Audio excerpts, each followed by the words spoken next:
114쪽이죠? 예.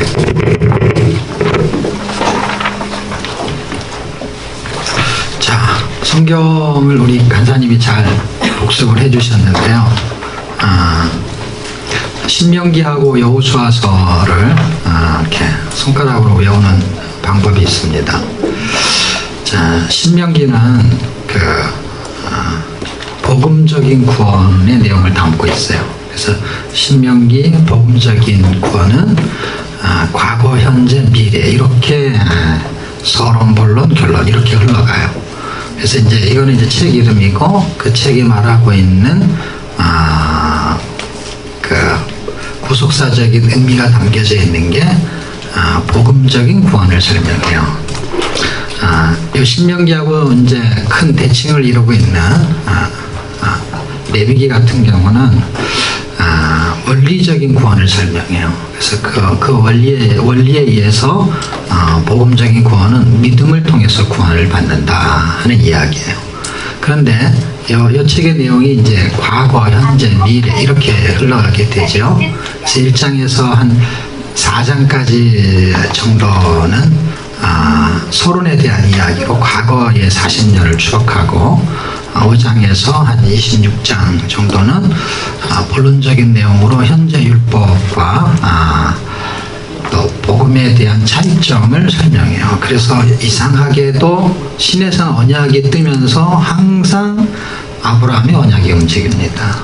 레위기도 아브라함의 언약이 움직이는 건 다 아시죠? 예. 그래서 레위기도 시내산 이게 26장, 27장 마지막 절에는 이건 시내산에서 온 언약이니 이렇게 말해요. 그런데 아브라함의 언약이 딱 숨겨져 있어요. 그건 아주 비밀스럽죠. 그 비밀스러운 거가 보여야 돼요. 왜냐하면 그 얘기를 하려는 게 그 얘기. 시내산 언약을 통해서 말하려는 거는 시내산 언약이 아니고 아브라함의 언약이야. 그러니까 그게 잘 안 보이는 거죠. 이렇게 어두울수록 해가 귀한 것처럼. 그래서 거기 보고 조금 숨겨져 있는 거죠. 그럼 마지막에는 한 27장서부터 뒷부분에 있는 34장까지 미래에 대한 미래의 축복을 선택해라 하는 얘기예요. 과거의 역사를 추억하고 현재 율법에는 순종하고 미래의 축복을 선택하는 거예요. 그러니까 미래를 선택해야만이 현재를 살아내는 거예요. 그러니까 아이들이 공부를 안 해. 그럼 너 내일 어떡하려고 그래? 이게 이제 내일이 미래지요. 그러니까 현재 네가 왜 가만히 있냐? 미래가 결정되는데 현재. 그런 거죠. 근데 이제 이거는 율법적인 기준이고 이제 복음적인 기준은 또 다른 차원에서 시간이 역행하거든요. 근데 일단 이 기본 원리를 이해해야만이 역행하는 걸 이해할 수가 있어요. 자, 그래서 신명기는 뭐라 그랬죠? 복음적인 구원이에요. 복음적인 구원은 믿음을 통해서 하는 거예요. 거기에는 세 가지가 흘러가는데 첫 번째는 과거에 대한 이야기죠. 옛사람의 불순종한 자화상을 보게 해요. 그래서 이런 게 다 어떤 거냐면 내가 예수 믿고 구원을 받았어. 그러면 현재지만 과거가 요거죠. 간증하면 다 이 얘기를 하는 거죠. 그렇죠? 그게 첫 번째예요. 어렵지 않아요. 이렇게 쉽게 생각하셔야 돼요. 이걸 외우려고 하면은요 절대로 안 외워져요. 그런데 내가 지금 예수 믿는 현재 내 상태를 생각하세요. 그러면 과거는 내가 구원받은 그거잖아요. 그렇죠? 그 내용이 전부 다 불순종한 자화상이죠. 그 내용이에요. 그러니까 내가 옛날에 이렇게 살았는데 지금은 이랬습니다. 그래서 앞으로는 어떻게 살 것입니다. 뭐 이런 거잖아요. 거기에 이렇게 들어있는 거예요. 이렇게. 이런 걸 외우면 안 돼요. 외우면 반드시 잊어버려요. 그러니까 우리는 안 잊어버리려면 외우라 그러잖아요. 외우면 잊어버리게 돼 있어요. 에빙하우스라는 사람이 망강의 곡선이라는 도표를 그렸는데 시간이 지나면 그 도표가 이렇게 하행선을 그어요. 그래서 점점 시간이 지나면 제로 포인트가 오는 시간을 이렇게 만들어낸 거죠. 그러니까 내가 기억하고 있는 게 점점 시간이 지나면서 없어진다는 거예요. 그게 이제 망각 곡선인데. 그러니까 잊어버릴 거잖아요. 어차피 그렇죠. 그러니까 그런데 어떻게 하면 기억이 나면 이미지화하면 안 잊어버려요. 이미지화하는 거예요. 그래서 우리의 뇌가 이렇게 두 개가 큰 게 하나의 덩어리가 그 안에는 두 개 구조로 되어 있거든요. 뇌도. 그래서 좌측에 있는 거는 좌뇌라 그러고 우측에 있는 건 우뇌라 그래요. 되게 쉽죠?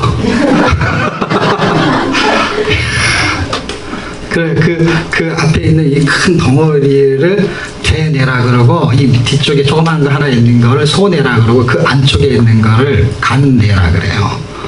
그러니까 뇌의 구조가 여러 가지 있어요. 그래서 앞에 있으면은 전두엽, 뒤에 있으면 후두엽, 이렇게 말하는 거예요. 그러니까 그런데 크게 말하면 그냥 이렇게 좌우로 말하면 좌뇌, 우뇌.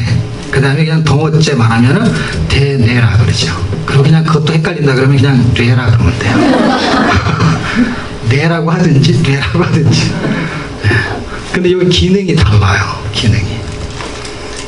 기능이 다른 거는 그 사람 이름이 복잡해서 못 외우겠는데 그 사람이 노벨상을 받게 되면서 이 사람이 좌우 뇌의 분할설을 주장했었어요.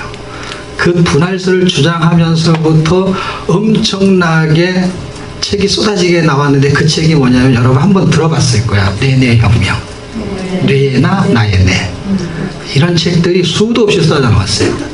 미국에서 연구하고 일본에서도 연구하고 학자들이 전부 이 사람들은 다 의학자들이죠. 제가 그 내용이 옛날 이야기인데 이제 기억하고 또 필요해서 기억을 하는데, 그 내용들이 성경을 통독하는 거하고 연관성이 있어요. 그래서 제가 이렇게 말하면은 이렇게 내용 설명하고 구조 설명하고 이런 것입니다, 이렇게 말하면은 제가 경험하고 체험한 거예요. 거의 99% 제가 체험한 거예요. 이게 남의 걸 본 게 아니고 제가 이미 이렇게 몸으로 터득이 된 거예요. 그런데 영어를 가리키는 사람하고 그 다음에 뇌를 그 이후로 뭐가 굉장히 발달했냐면 우뇌를 개발해야 된다 하는 얘기들이 굉장히 많이 있었어요. 왜냐하면 뇌의 기능이 다르다라는 것이, 이게 여기가 이렇게 두 개가 나눠져 있는데 이 가운데 길이 있어요. 그걸 뇌령이라 그래요. 그러니까 건물이 두 개가 이렇게 있는데 여기로 왔다 갔다 할 수가 있어요. 하나는 좌뇌, 하나는 우뇌에. 그래서 여기서 하는 기능이 다르지만은 상호 보완을 해요. 요걸 잘라진 사람을 시험한 사례가 있고, 그 다음에 좌뇌에 이렇게 후두엽 쪽에 해당하는 아주 조그마한 그거는 소뇌, 대뇌라는 개념보다는 그 뇌 좌측 부분에 있으면서 뒤쪽에 있는 그 뇌에 손상이 입은 사람은 말을 못해요. 실어증. 그게 벌써 언제 발견이 됐냐면 1860년대예요. 1860년대 미국의 브로카라는 사람의 그 신경계 의학자가 발견한 거고, 그 다음에 10년 후에는 베로니케라는 사람이 독일 사람이 발견한 거예요. 그리고 1940년대, 45년, 40년대가 된 거예요. 1900년대에 와가지고 이제 의학자들이 그 논리를 가지고 더 자세하게 발견한 거는 이쪽에 뇌가 손상을 입은 상태에서 청각 기능이 마비가 되는 거예요. 그런데 여기에 무슨 기능이 있냐면 청각 구도와 시각 구도를 받아들이는 그런 뇌의 구도가 있다라는 거예요. 그래서 소리를 들으면 뇌가 반응하게 되어 있는 거예요. 그래서 영역이 완전히 달라요. 그러니까 우쪽 뇌에서는 청각 기능이 없어요. 그러니까 좌뇌가 함몰된 상태에서 우뇌가 있는 사람은 말을 못하는 거예요. 청각 기능이 없어요. 그러니까 지금 우리가 이게 다 들린다면은요, 이 청각 기능이 얼마나 효과가 있냐면, 이 사람도 사람 이름은 제가 기억을 못해요. 저는 암기를 안 하거든요. 이렇게 기억이 나면 그냥 기억나는 것만 하거든요. 왜냐하면 제가 그걸 가리키는 게 목적이 아니니까. 그런데 이 사람이 기억장치라는 도표를 그려가지고 연구를 했는데, 사람이 이렇게 눈으로 본 거를 여기서 기억을 할 때 저장을 하는 저장소가 있대. 이 사람이 말하는 그 원리에는. 그렇게 눈으로 딱 본 걸 여기서 저장을 하기 때문에 기억을 하는 거야. 근데 그게 1초라는 거야, 1초. 그 사람의 원리로는. 그런데 귀로 들어가지고 저장을 하는 기억장치는 2초를 기억한대요. 그러니까 청각 구도, 이거는 1950년대 미국에서 이미 연구가 시작됐어요. 청각 구도 학습법이라는 게 소리를 통해서 듣는 것에 의해서 사람의 뇌가 어떻게 반응하느냐 이거예요. 예. 그래서 요번에 쓰는 책, 제가 이 얘기 왜냐면 요번에는 이 내용을 씁니다. 그래서 제가 경험한 거를 학문적으로 전개해 놓은 사람 거를 제가 찾은 거예요. 그 사람들 거를 알고서 제가 이 일을 한 게 아니고 제가 이미 학습이 돼 있는 상태, 경험이 돼 있는 상태에서 제가 하고 있는 일이 학문적으로 틀리지 않다는 걸 누가 증명하냐면 이 사람들이 연구를 해가지고 증명을 다 해놓은 것이 있다는 걸 제가 발견한 거예요.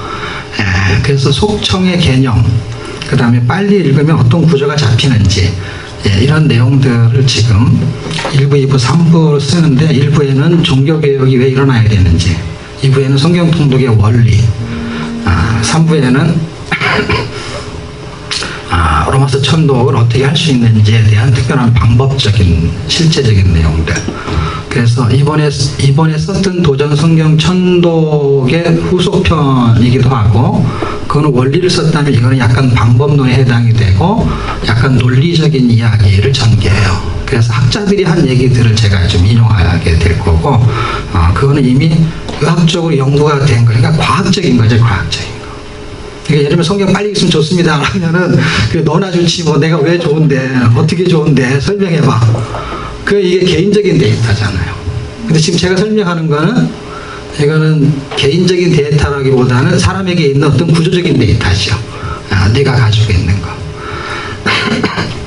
저는 그 원리들을 제가 인정할 수밖에 없는 거는 그들이 말하는 거를 제가 이미 다 경험을 한 상태에서 그 글을 보기 때문에 4권의 책을 2시간 만에 봤거든요. 왜냐하면 제가 필요한 자료가 보이는 거 이렇게 남기는데 그 책들이 글씨, 옛날 책들은 다 글씨가 작고 책이 빡빡해요. 빡빡한 책인데 지난주 토요일 날 제가 이제 목차를 다 만들어 놓고 제가 이제 구조가 다 잡혀 있으니까 거기에 필요한 것들의 원리를 이제 대입시키는 거거든요.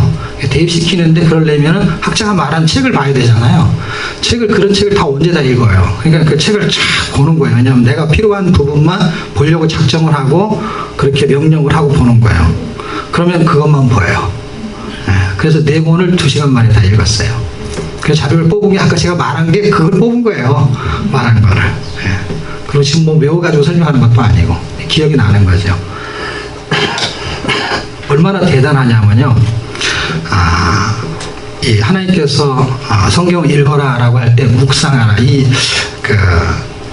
복 있는 사람은 악인의 길을 쫓지 않고 죄인의 길을 서지 않고 오만한 자의 자리에 앉지 않고 오직 그 율법을 즐거워하여 그 율법을 주야로 묵상한다. 묵상이 히브리어로 하가라는 뜻인데 하가라는 단어를 쓰는데 그 단어가 소리내서 읽는 거예요.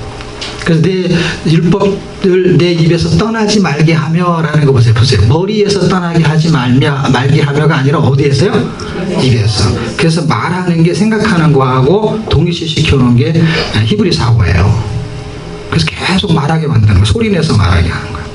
그 소리내서 하는 걸 우리 오디오로 하는 거는 옛날에는 그런 문명이 이게 없기 때문에 입으로 바뀌는 소리를 낼 수가 없는 거죠. 악기라든지.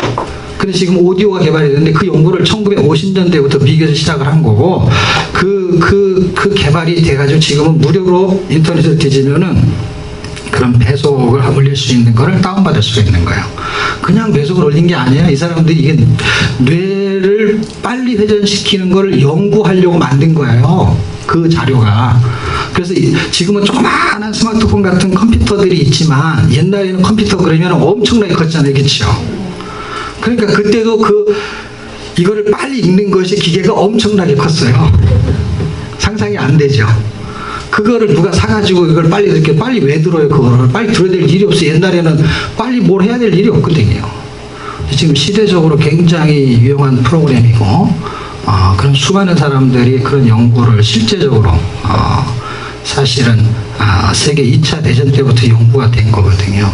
이 전쟁이 일어나면서 여러 나라에 가서 전쟁을 하니까 말을 해야 되는데 통역이 지금처럼 활발하지 않았기 때문에 국제기로도 그렇고 통역병을 만들기 위해서 시도했던 게 속청이었어요. 소리내서 읽기만 하면은 그러니까 어학 능력이 생겨갖고 말을 해버리게 하는. 그게 실제 검증이 됐었어요. 그 당시에. 그것 때문에 그런 자료를 힌트를 얻어가지고 여러분 혹시 기억나는지 모르겠어요. 각세훈이라는 분이 큰 소리 영어 학습법이라는 책을 쓴 거. 그 사람이 쓴 그 원리가 그 내용이에요.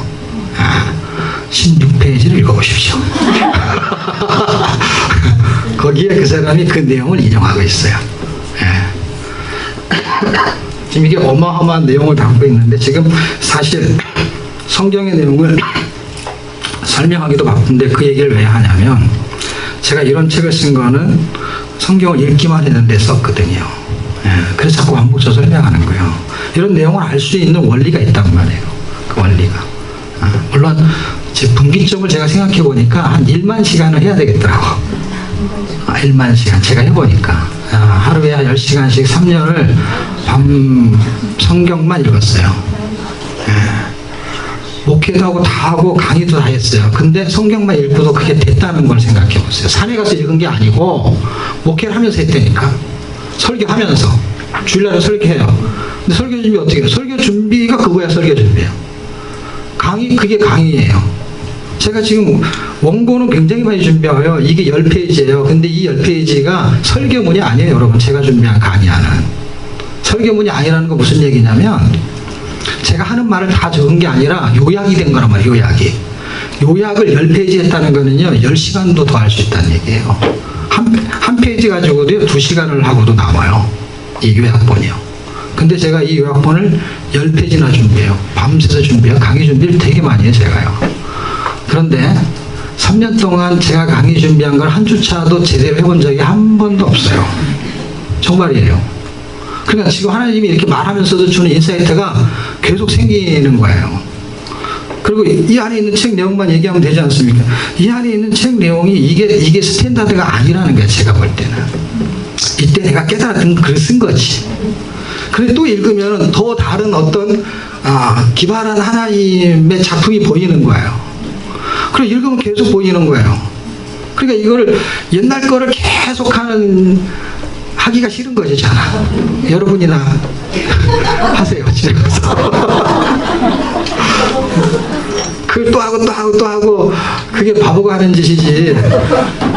왜냐면 더 좋은 게 지금 있는데 왜 안 좋은 걸 가르치냐고. 근데 사람들이 이걸 배우고 싶어 하는 거예요. 이걸 배우면 안 되고 이렇게 나오게 된 원리를 배워야지.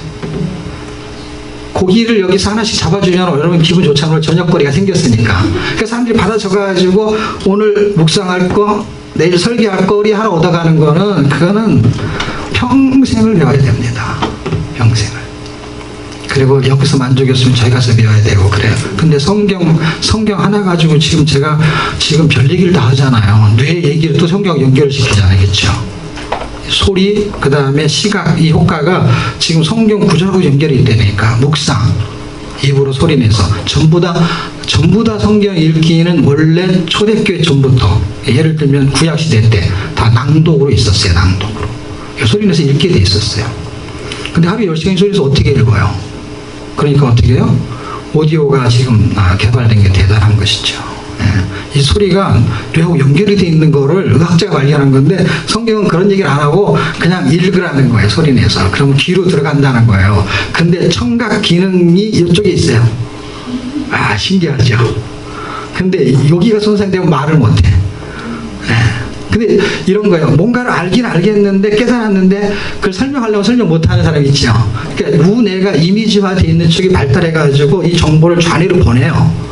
원래 이렇게 돼 있어요. 과학적으로 보내는데 이 스냅스라 그래가지고 용어가 그러니까 그런 용어를 제가 설명 안 하고 글을 안 쓰거든요. 근데 그 책에는 그렇게 돼 있어요. 근데 그런 얘기를 안 해요. 그냥 이거 보낸다 이렇게 말하는 거예요. 왜냐하면 그런 용어를 하게 되면은 독자가 굉장히 복잡해지기 시작해요. 그러니까 어쨌든 그런 용어가 있지만 신경세포 전달 기능이 있어요. 근데 그놈을 보내잖아요. 보내면 이쪽에서 받아가지고 이제 말을 하면 돼요. 말을 하면 되는데 이쪽 기능이 약하면은 알긴 아는데 설명이 안 되는 거. 혹시 여러분 그런 분들 없어요? 뭘 알긴 알겠어. 모르는 게 아니야. 알긴 하는데 뭘 말해봐 그러면 잘 설명이 안 돼. 그런 거. 그런 게 이 기능에서 한쪽 기능이 이걸 받아내지 못해서 그런 거거든요. 그리고 실제 그렇게 설명을 해요. 의학자들도. 우리도 그렇게 느끼는 거고. 그런데요, 이걸 성경을 계속 읽으면은 뇌가 발달되는데 어떻게 발달되냐면요, 양쪽 뇌가 동시에 발달이 돼요. 그럼 그걸 증명할 수 있냐? 증명할 수 있어요. 제가 증명할 수 있어요. 어떻게 증명할 수 있냐면 제가 어느 날 성경에 있는데 뭔가를 알았어. 왜냐하면 지금 제가 여기다 쓴 거는 알았을 때 내용을 쓴 게 이게 전부잖아요. 근데 그리고 나서도 제가 계속 강의를 했잖아요. 강의를 하면서 이 책에 없는 강의를 한 거는요. 원래 일부만 쓰고 그걸 갖고 있었던 게 아니라 알아진 건 거예요. 알아진 거. 여러분 그 화일로 해서 뭐 3,000원 갖고 사신 거 있잖아요. 그 내용이 이 강의하다가 발견된 거를 그렇게 화일로 만든 거예요. 그래서 이 책이 안 들어있는 거예요. 그런데 도전성경 총독에 보면 맨 뒤편에 보면 그 비슷하게 들어있는 게 있죠. 그 왜 들어있냐면 이미 발견됐기 때문에 놓은 거죠. 그거는. 근데 이 책과 그 책 사이에 발견이 된 거예요. 읽다가 구조가 보이기 시작한 거예요. 어떤 구조가? 66권이 의미적으로 보기 시작한 거예요. 그리고 그걸 연결할 수 있는 단어들이 생성이 된 거예요. 그런데 그렇게 글로 만들기 전에는 뭐가 먼저 움직였을까요? 이게 무슨 내용인지 알 것 같았어요. 알아 나는. 계속 읽으면서 이거를 좌뇌로 보낼 때, 운해에서 하늘로 보낼 때 좌뇌에서 뭐가 생기기 시작했냐면 이걸 설명할 수 있는 실력이 생기기 시작했어요. 그게 도표 이야기고요. 또 하나는 제가 성경을 읽다가 가나안이 나오고 이게 오늘 해야 될 이야기이기 때문에 그냥 할게요. 어차피 안에서 할 거나 밖에서 할 거나 이차예요. 제가 강의한 준비는 사실은 지금 그래도 숙달이 돼갖고 하루를 밤을 새죠. 작년까지만 해도요. 꼬박 오늘 강의를 하려면은 이틀을 밤을 새서 강의를 준비했어요. 그 사람들이 저한테 궁금한 게 뭐냐, 목사님은 책을 썼으니까 참 강의도 뭐 편안하게, 지금 이거 쓴 거는요, 이번 텀만 지금 써갖고 저 강의안을 써본 적이 없었어요. 준비만 했지, 그냥. 이걸 글로 만든 적이 없단 말이에요. 예, 처음이에요, 처음.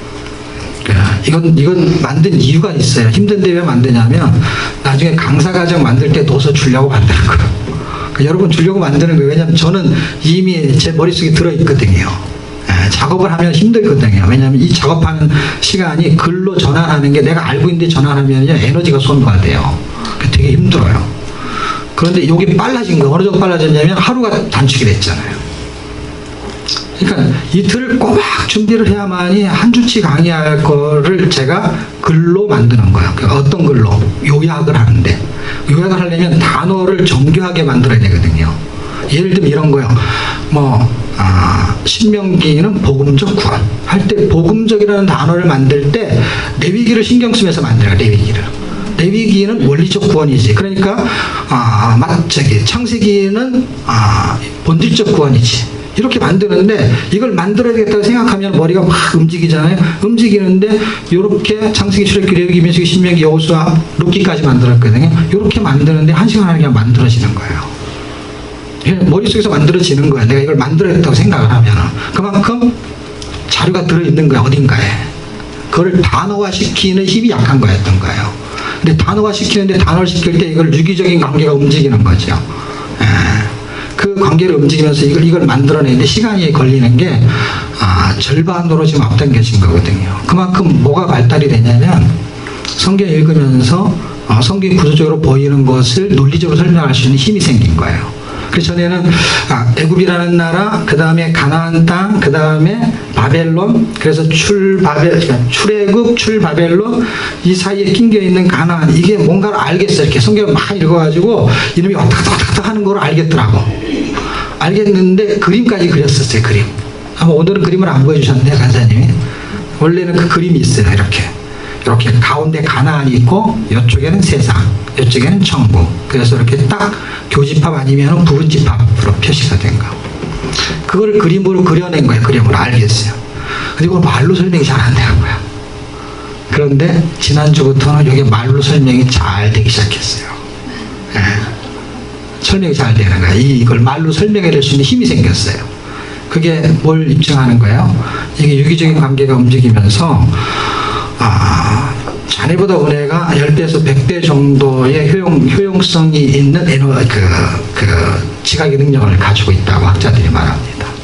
그런데 그런 느낌을 이해할 수가 있겠는 거예요. 그리고 반대적인 형태가 나타나거든요. 그러니까 은혜가 발달하면 왼손을 쓰는 거예요. 자네가 발달하면 오른손을 쓰는 거고요. 그래서 이 감각적인 기능이 이제 은혜에도 있게 되는 거죠. 그런데 성경을 어떤 식으로 읽냐에 따라서 이게 발달이 되게 되겠다는 거예요.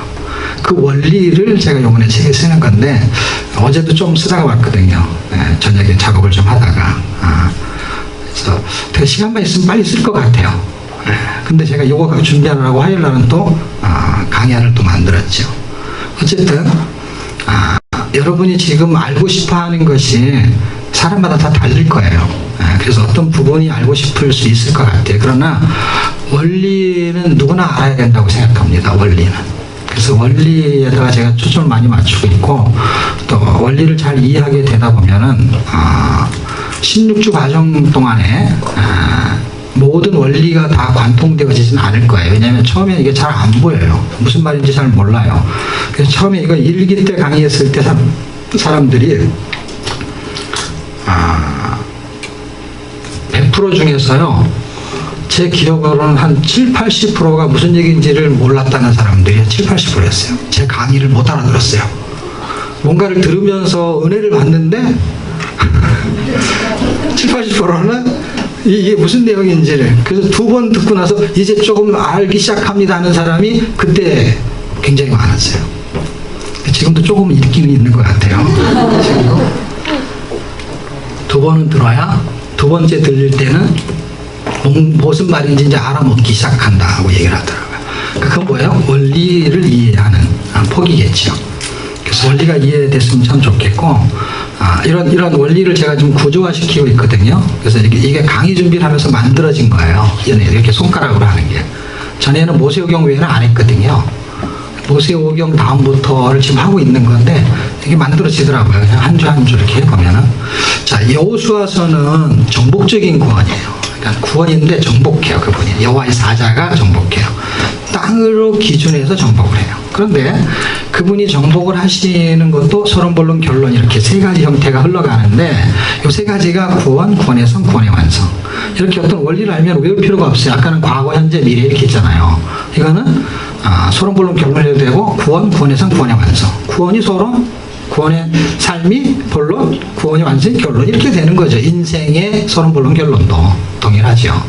그러니까 이거를 외우려고 하지 말고요, 그냥 이미지화 시키는 게 이미지야. 그냥 강의를 들으면서 물론 필기할 거는 해야 되죠. 왜냐하면. 근데 이게 느끼는 게 가장 좋습니다. 네, 다음에 한 번 더 들으면 되니까. 그럼 또 지금 은혜를 개발시키고 다음에 들 때는 자네가 개발이 되는 거죠. 네, 성경 읽으면서 원리를 터득하면 평생 배우지 않아도 돼요. 제가 3년째 이런 강의를 하면서 여기 프로그램에 오신 사람들을 몇 번 만나보면 어떤 사람들이 주로 오냐면, 초신자들은 별로 없어요. 성경을 많이 공부하는 사람들. 지금은 박사님들도 계세요. 이 캠퍼스에는 잘 모르겠는데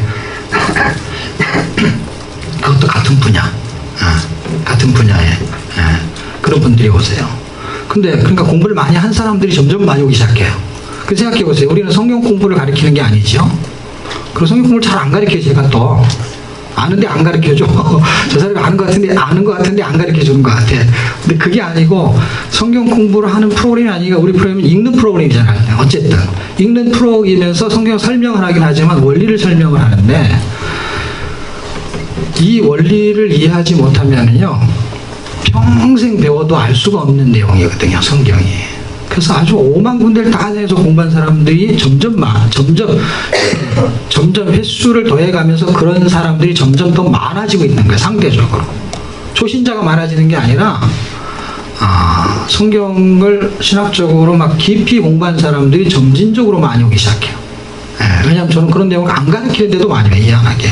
왜냐하면 이 원리는 성경 공부에서 듣기가 쉽지 않다는 걸 발견한 거죠, 이분들이. 그래서 이거는 그런 공부를 많이 한 사람이 원리를 알아야 되냐? 그렇지 않아요. 이거는 그냥 원리는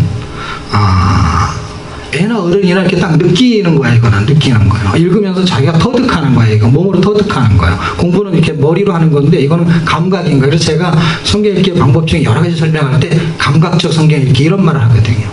감각적으로 느끼는 거예요. 왜냐하면 하나님이 성경을 감동으로 쓰셨어요. 그러면서 이게 논리적으로 전개는 시키지만은 상식적으로는 이해가 안 되는 거예요. 그래서 감각적으로 느끼는 게 훨씬 선행되는 게 좋아요. 왜냐하면 성경이 상식적인 내용이 거의 없거든요. 감각적이지가 않단 말이에요. 내용 자체가. 그러니까 감각적으로 하는 게 유리한 거예요. 그 다음에 이걸 논리적으로 설명할 수 있는 게 생기면 그런 교사들이 그걸 하면 되는 거죠. 이거는 살아내야 되는 거기 때문에 감각이 훨씬 더 중요하다고 봅니다. 그래서 이제 여호수아도 이런 원리예요. 여호수아 정복적 구원은 땅으로 구원이에요. 땅으로 구원. 두 번째는 순종으로 구원의 삶. 세 번째는 한번 맞춰볼래요? 안자로 시작하는데 안식으로 구원의 완성 이렇게 되는 거예요. 그래서 구원으로 땅, 구원의 삶으로 순종 이렇게 안 하고 거꾸로 한 거예요. 왜냐하면 외우기가 더 좋거든 이게 이미지화된 상태에서 자네가 논리적으로 발달하게 되면 단어 선택을 어떻게 할 거냐가 결정되는 거죠. 그래서 이렇게 결정을 할 때 제가 이렇게 되고 저렇게 되고 해보다가 이렇게 한 거예요. 왜냐하면 이게 훨씬 더 외우기가 쉽거든. 설명이 쉽고. 왜냐하면 땅을 통해 가지고 구원을 발생시키는 걸 설명해요. 왜냐하면 가나안 땅을 정복하는 정복 시제이기 때문에 땅이 떠요. 그 다음에 본론에는 뭐냐면 순종이 뜨게 되는데 순종으로 결국 구원의 삶이에요. 순종이 구원 삶이니까. 그리고 마지막에는 안식인데 그게 13장부터 24장까지잖아요. 그 안식으로 구원의 완성이 끝나는 거예요. 결국에는요. 안식으로. 그래서 순종의 안식이 있고 구원의 안식이 있어요. 구원의 안식은 천국을 말하는 거고요. 순종의 안식은 구원의 삶을 말하는 거예요. 그 두 가지 안식을 이해하셔야 돼요. 그래서 히브리서 4장에서는 그 안식을 땅으로 인도한 그 안식이 실제의 원형의 모형이라는 것을 증명을 누가 하냐? 히브리서 기자가 하는데 4장에 하고 있죠. 내가 여호수아에게 안식을 주었다라면 다른 나라를 안식이라는 단어를 쓰지 않았을 것이다. 이 말은 참 안식은 그 가나안 땅, 우리 눈에 보이는 그 땅에서가 아닌 영원한 하나님의 땅, 하나님의 나라, 천국에서 안식을 설명하는 거죠. 그럼 이 땅에서 안식을 누릴 수 있는 방법이 있습니까? 있지요. 그게 뭐예요? 전쟁이 벌어지고 있는 상태에서 어떻게 기울이 장대한 팀이 있어가지고 여호수아 갈렙에는 저들하고 싸웠다가 다 뒤질 것으로 생각했다. 그런 메뚜기 같은 사람들의 심장을 가지고 있는 상태에서 그 코앞에 가고 어떻게 열쇠바퀴를 돌아요. 열쇠바퀴를 돌 때 불안해서 이 뒤통수가 불안해서 어떻게 도냐고요. 안식이 있겠어요? 근데 그들이 순종을 하니까 뭐가 움직인 거예요? 안식이 움직인 거예요. 그걸 순종하고 열쇠바퀴 돌았다는 건 안식인 거예요. 이렇게 막 두려워가지고 돈 느낌이 아닌 거예요. 반대로 어떤 느낌이냐면 이건 이미지예요. 이건 이미지를 생각하는 이게 도는데 이렇게 도는데 누가 두려워야 돼요? 밑에 있는 놈이 두려워야 돼요? 위에 있는 놈이 두려워야 돼요? 전쟁을 하면 밑에 있는 사람이 두려운 것이죠. 지금 위에서 뭘 던지니. 왜냐하면 원래 싸움에서는요 위치가 굉장히 중요하거든요. 위치를 위로 잡아야 되거든요. 항상. 이러다가 또 내가 싸웠던 얘기 할까. 실제 이게 기차 안에서 제가 원래 수송관 특기였거든요.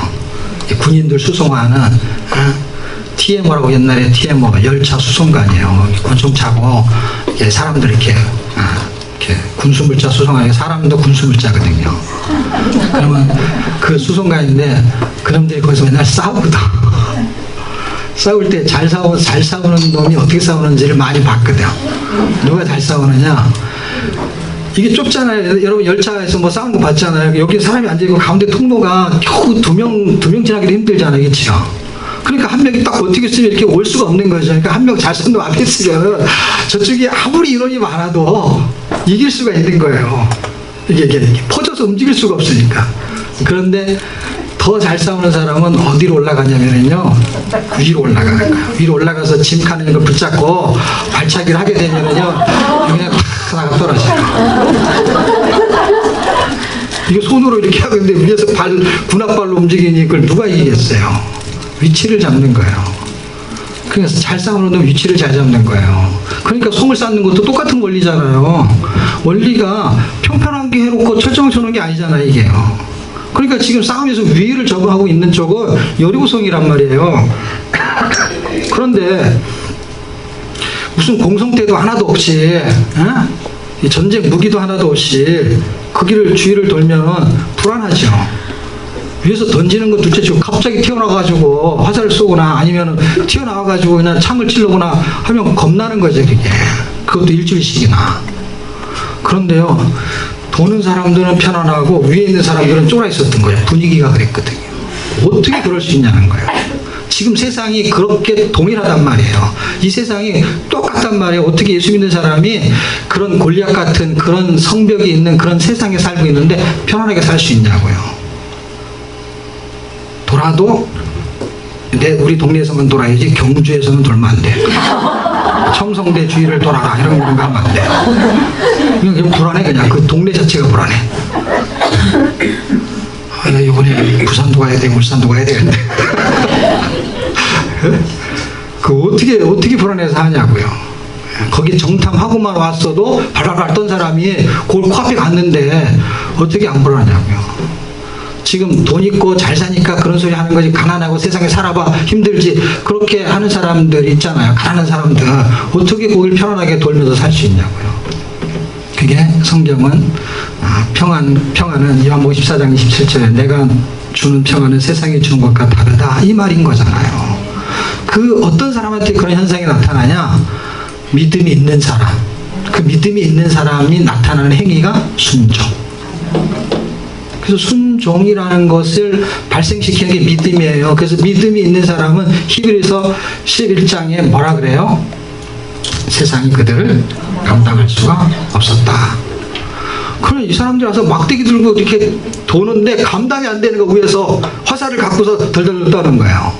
세상이. 그 이야기가 성경의 이야기예요. 세상에 살아낼 수 있는 이야기예요. 그걸 땅으로 인도하고 구원의 삶을 살게 하고 그들을 구원의 완성의 길로 인도하는데 그게 안식의 결론이에요. 안식. 그 안식을 우리에게 주겠다는 거예요. 근데 언제 안식이 생기냐? 순종할 때. 그리고 순종은 믿음이 있을 때만 가능하다라는 이야기를 제가 늘 반복되이 했고, 그 믿음을 어떻게 공급받냐? Fix on Jesus. 이거 너희 눈을 fix 주셨어라 이렇게 말하죠. 히브리서 12장 2절에 있는 말씀이죠. 성경을 모두 창세기부터 요한계시록까지 아무리 깊이 있게 공부해도 원리를 놓치게 되면은 그놈이 그때 왜 나왔는지를 이해할 수가 없어요. 왜 12장 2절이 그때 왜 나오냐고, 10장 38절은 왜 나오냐고. 그런 거를 책별로 공부해가지고 알아봐야 그 책만 아는 거죠. 근데 이 원리를 알면 유기적인 관계가 움직여요. 그래서 서로 상호 보완을 하게 됩니다.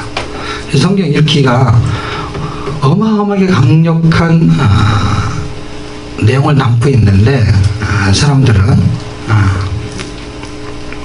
여러분 잘 아시겠죠? 사람들이 잘 몰라가지고 읽는 걸 되게 무섭게 생각합니다. 근데 입에서 그 소리를 계속 내게 하면 그것이 생각으로 전환이 된다는 거예요. 그리고 그 생각이 믿어지고 그 믿어지면 순종, 파워, 힘이 생긴다는 거예요. 성경의 원리는 그렇게 간단합니다. 그런 원리를 가지고 여러분이 창세기부터 지금 우리가 여호수아까지 봤잖아요. 지난주까지 본 게 여호수아까지죠. 창세기에서부터 흘러가는 그 흐름의 원리 제가 창세기 하나만 설명할게요. 하나만. 오래 걸려서는 이거를 다 하다가 하나도 못해서 사주죠. 그 원리 설명해 주다가 괜히 이런 원리.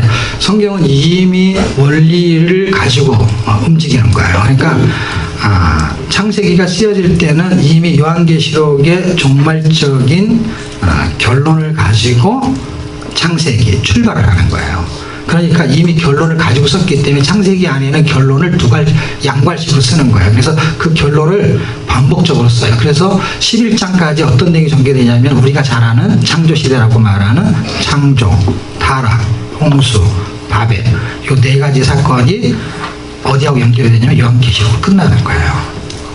그럼 그 다음에 12장부터 나오는 아브라함부터 뭐냐? 이걸 반복적으로 설명하는 거예요.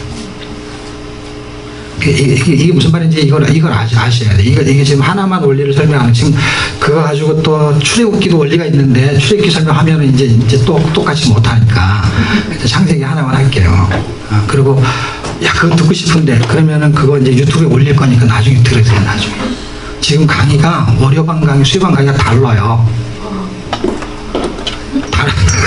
아니, 여태까지 늘 달랐어요. 목요반도 다르고, 월요반도 다르고, 기수하고 상관없어요. 그냥 늘 새롭게 하는 거예요, 내가 지금.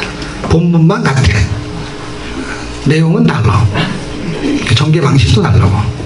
그래서, 엊그저께 한 게, 전개 방식 자체가 달라요. 출발 자체가 달라요, 지금. 그렇지만, 다 아는 게 중요한 게 아니고, 원리를 하나 깨닫는 게, 그래서 제가 오래반에서 한 얘기가 뭐냐면, 16주 과정 동안에 한 주만 걸려들면 저는 세미나를 성공한 겁니다. 이렇게 말했어요. 그 얘기가 뭐냐면, 여러분들한테 창세기부터 요한계시록까지 16주 과정을 90일 동안 읽히면서 이 내용을 다 설명하는 게 제가 목적이 아니고, 원리를 이렇게 설명하다가 이때 설명했는데도 못 알아듣고 저때 설명했는데도 못 알았다가 16주 가는 과정 중에 어떤 사람이 어느 주차를 들면서 그 말을 할 때는 원리가 저거 알 것 같아 하면은 저는 세미나 성공한 거라고요. 그냥 그 사람이 원리를 깨달으면 그다음부터는 그 사람한테는 길이 열리는 거예요. 안 그러면 맨날 누구 제자가 돼야 돼. 누구 제자. A라는 사람한테 배우면 A라는 사람 제자가 돼서 그걸 배워야 되고. 근데 이거는 누구의 제자가 될 필요가 없어요. 원리를 터득하면은 다 예수의 제자가 되는 거예요. 그리고 예수의 제자가 돼야 되는 거야. 어떤 사람 밑에 가봐야 그 사람 것 외에는 나올 게 없어요. 그 사람이 나올 게 얼마 있겠어요? 그 사람 인생에 뭐가 있겠어요? 예수의 제자가 돼야지. 그분한테 나오는 거를 받아 먹어야죠. 그러려면 원리를 깨달으셔야 돼요. 제가 알고 있는 것도 다 전달하기도 힘들지만 제가 알고 있는 거는 극히 일부분에 지나지 않아요. 그러니까 얼마나 어마어마한 것이 그리스도의 물줄기를 타고 내려오냔 말이에요. 그 어마어마한 거를 그거를 알아야지. 그거를 설명하다가 제가 강의를 못한 거거든요. 그 설명을 해주고 싶어가지고. 자, 그래서 창세기가 흘러갈 때 창세기가 말하려고 하는 4대 사건은 창조가 떴을 때는 창조는 생명을 말하려는 게 목적이에요. 그래서 시작에 보면 다 생명을 겨냥해요.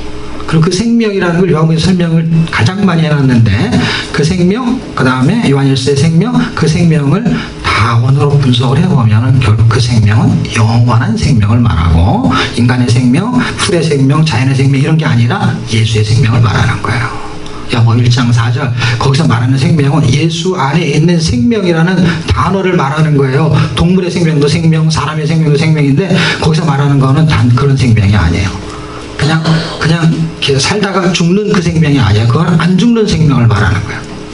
영원한 생명. 그거를 창조한 그 목적이에요. 창조의 목적이. 그래서 생명이에요. 그래서 그거가 안 될 때, 그거를 발생시킬 때 그걸 단어를 구원이라는 단어를 쓰는 거고, 그 구원을 받을 때 발생하는 어떤 그 중간 역할의 단어를 쓰다 보니까 믿음이라는 걸 쓰는 거고, 그 믿음을 발생시키는 단어가 또 있다고 했을 때 그 단어는 뭡니까 할 때 그걸 은혜라는 단어를 쓰는 거예요. 그 은혜를 인하여 믿음으로 말미암아 구원을 발생시키는 거죠. 그럼 구조가 있는 게, 언어에도 구조가 있는 게 이게 구조거든요. 단계적인 구조. 그러니까 창조를 했을 때 목적은 생명이었는데 사람이 타락을 하잖아요. 그렇죠? 타락을 하는 거는 결국 뭐예요?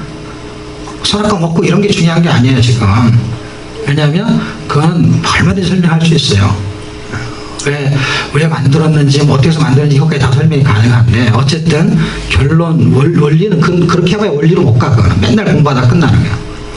근데 원리는 결국 뭐예요? 타락은 불순종인데 이거는 사망이라는 거예요. 결론은 사망이라는 거예요. 사망.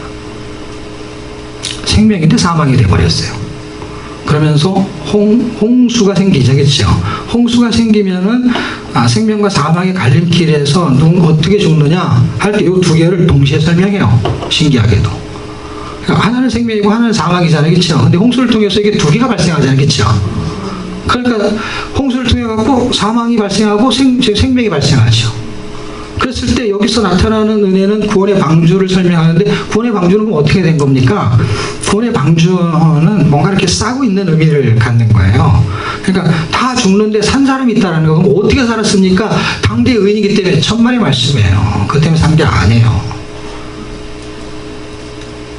뭐 때문에 어떻게 살았는지 단어를 찾아야 된단 말이야. 그 구절을 찾아야 되는 거예요. 그걸 못 찾으면 요절을 하는 거라 했잖아요.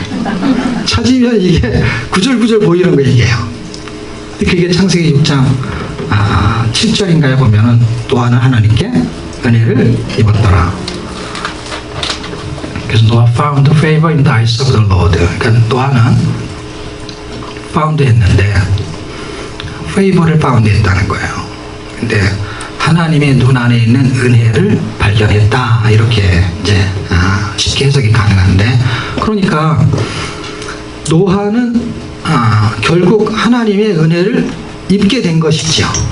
그러니까 구원은 어떻게 발생하냐면 의인이기 때문에, 당대 의인이었기 때문에, 또는 자기의 행위가 옳았기 때문에가 아니라 하나님의 은혜였다는 거예요. 다 죄인인데 모든 사람은 죄를 범하였으면 할 때 노아는 빠질까요? 빠지면 안 되잖아요. 욥도 빠질까요? 빠지면 안 돼요. 그럼 앞뒤가 안 맞잖아요. 하나님이 그냥 눈에 보이는 의로운 삶을 살았던 거예요. 욥도 그랬어요. 그런데 엄밀하게 보면은 하나님하고 비교하여 보면은 죄인인 것이죠. 그들이 어떻게 해서 구원을 받을 수 있느냐? 하나님의 은혜죠. 하나님의 은혜는 결국 뭐예요? 방주로 설명했던 것이죠. 구원자가 있다는 거예요. 구원자가. 그리고 마지막에는 바벨이죠. 바벨. 창세기 10장 10절 11절 이렇게 등장하게 될 건데요. 바벨, 시날 이렇게 나오죠. 사실 우리가 조밀하게 공부를 많이 못해서 그렇지 여호수아 같은 게 보면은 아간이 등장할 때 아간이 외투 한 벌을 취하죠. 그게 시날이잖아요. 그래서 거기에 자세히 현미경을 이렇게 찾아보면 메이드 인 시날 이렇게 써 있어요. 이렇게 쭉 찾아보면 그렇잖아요. 여기 쓰면은 메이드 인 바벨인 거야. 거기가 알고 봤더니 그 메이드 인 바벨이란 말이에요. 그러니까 최고의 명품이란 말이에요. 명품. 그 제품이요. 그래서 그걸 챙긴 거예요. 그 제품을 챙길 때 메이드 인 차이나 이런 거 잘 안 챙겨요. 왜냐면 제품이 차이가 많이 나니까. 차이가 안 나는 걸 챙겨야지. 시날. 그 시날 땅이란 말이에요. 그러니까 그 지역이 굉장히 문명의 발상지가 되는 기준점이 되는 거고, 이제 그 지역의 이름을 따가지고 바벨이 결국 흩어지다라는 뜻을 갖게 되죠. 왜냐하면 흩어버리세요. 그런데 그 11장이 분기점이 되죠. 흩으시면서 부르시죠. 아브라함을. 그래서 아브라함을 부르는 이 사건과 아브라함의 민족을 다시 갈대아우르로 보내는 사건. 그래서 하나는 출애굽, 하나는 출바벨론. 이 문장을 반복해서 쓰는 대선인서가 있어요. 딱 한 권의 책이. 그 책에서 제가 인사에 들어온 거예요. 이 사람은 계속해서 내가 애굽에서 나올 때, 그 다음에 출바벨할 때 이걸 쓰는 거예요. 근데 대선인서가 움직일 때는요, 다니엘서를 제외하고는요, 출바벨이 이루어진 게 아니에요. 이루어질 것이지. 바벨론에서 나오기 전에 이사야, 에레미야가, 에스겔, 이 책들은 전부 다 포로 시대 책들이잖아요. 그러니까 포로 귀환을 할 때도 사실은 다니엘서가 끄트머리에 해당이 되는 거지. 그런데 출바벨을 쓰고 있거든요. 그것도 딱 절수를 붙여가지고. 그래서 왜 이렇게 쓸까를 막 생각하다가 뭔가 인사이트가 생겼는데 글로 표현이 안 됐던 거가 지금 이제 정리가 되기 시작한 것이죠. 그렇게 쓰는 이유들을 발견한 거예요. 왜 똑같은 동네를 들었다 나왔다 반복하느냐 할 때 이게 역학적인 구원을 설명하는 거거든요. 그래서 과거 구원의 역학적인 사건이 출애굽기고, 그 다음에 출애굽기니까 출애굽이죠. 출애굽이죠. 그 다음에 출바벨론은 미래 구원 완성의 역학적인 사건인데, 이걸 제가 단어를 만들어낸 거죠. 왜냐하면 미래에는 역학적인 단어를 쓸 수가 없죠. 지난 거를 역학조사하는 거니까. 그런데 요거는 역학조사가 왜 가능하냐면 미래에 일어날 일이 과거에 일어난 것으로 나타나요. 왜냐하면 이 바벨하고 연결이 돼요. 자 보세요. 이미 예정된 종말에 의해서 계획된 창조가 움직이면서 창세기 11장은 예정된 종말을 다 겨냥해서 집어넣었어요. 그리고 아브라함부터는 반복을 하는 거예요. 어디까지? 땅까지. 그래서 복시 땅을 설명한 건데 그 복시 땅이 세 명의 인물을 통해 가지고 비유적으로 설명해, 모형적으로. 그래서 그 씨에, 하나님이 약속한 씨에 눈에 보이는 씨는 이삭인데 눈에 보이지 않는 씨는 그리스도잖아요. 그러니까 눈에 보이는 그 땅을 인도할 사람이 한 사람 모형이 요셉을 겨냥하고 있거든요. 시편 105편 읽어보면. 근데 그 사람을 통해서 예수님이 땅으로 인도할 자야라는 거를 출애굽기, 신명기, 그 다음에 여호수아 총동원하면은 그 여호와의 사자인데, 그 여호와의 사자가 결국은 사사기를 공부하게 되면은 여호와의 사자 그리스도가 되게 되거든요. 그리스도가 그 땅으로 인도하는 한 사람의 모형으로 요셉이 떴던 거고, 그 씨로 올 사람이 이삭을 통해 가지고 그리스도가 오는 거고, 그럼 뭐하는 민족의 복을 이야기하는 야곱은 결국 눈에 보이는 복은 이스라엘이고, 이스라엘이잖아요. 이름 자체의 이름이 이스라엘이잖아요. 그러니까 이스라엘이라는 민족이 그 구원의 복을 받는데 실제로 구원의 복을 받는 사람은 참 이스라엘이 되는 거고, 그 이야기가 여기서 이미 다 끝나버린단 말이에요. 어디서요? 창세기에서. 그리고 이걸 자꾸 반복하는. 그래서 땅으로 들어가는 거, 복시 땅에, 그래서 땅으로 들어가는 거를 한 테마를 그래도 완전히 끝내는 데가 어디냐? 그게 사사기로 끝나는 거예요. 그렸는데 또 다시 그 땅으로 돌아가야 되는 거죠. 출바벨 때문에. 네. 이게 엄청 헷갈리는 거예요. 반복했다 또 반복했다. 지금 제가 굉장히 많은 거를 찾아냈는데, 찾아내면서 역사의 흐름까지도 다 이해가 가능해요. 지금 시대를 분별할 수 있는 힘이 생겨버렸어요. 과거, 현재, 미래가 어떻게 해서 섞여도 해석이 가능하게끔. 1, 2, 3, 4가 아니라 10, 8, 9 아니면 7, 1, 2, 3, 4 막 섞어도 해석이 가능하게끔 성경이 기가 막히게 기록되어 있단 말이에요. 창세기 다음에 출애굽기 설명 이렇게 안 해도 돼요. 그냥 창세기 설명을 어디로 가냐면 그냥 11장에서요. 금방 이거를 바벨 신할, 바벨탑, 그 다음에 어디로 가냐면은 다니엘서로 가게 되면은 그 역사적인 바벨론이 뜨죠. 그리고 이걸 신학으로 넘겨가지고 요한계시로 가게 되면은 종말적인 바벨론이 뜨죠. 그러니까 지금 11장이 어디하고 연결되어 있냐면 요한계시라고 연결이 되어 있어요. 뭘로? 바벨이라는 단어로. 그래서 그 바벨이라는 단어가 역사 속에서 등장한 것이 종말적으로 등장하게 될 거를 역사가 지나가 버렸기 때문에 과거가 되어 버렸잖아요. 근데 요놈은 구원의 완성을 역학적으로 보여줄 수 있는 기가 막힌 사건이거든요. 그래서 이거는 출바벨론이요. 그래서 영원한 나라 천국에 가게 하는 그의 모형을 설명해 줘요. 그래서 아주 거의 완벽하게 제가 구조를 잡았어요. 이번에요. 도표를 그릴 수도 있고 그림을 그릴 수도 있어요. 설명도 가능해요.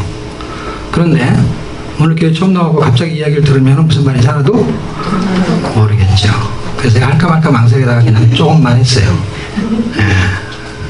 못 알아듣는 사람 때문에 안 하려다가, 왜냐면 지금 이게 무슨 얘기인지 알려면은요, 지금 창세기도 지금 이게 바벨이 어디까지 연결되냐면, 그 다음에 복시 땅이 어디까지 연결되냐면 창세기 이야기가 전부 다 요한계시로 끝을 다 겨냥하고 이미 써진 거예요. 그냥 아브라함이 믿음으로 살았니 뭐 이런 얘기가 아니에요, 여러분.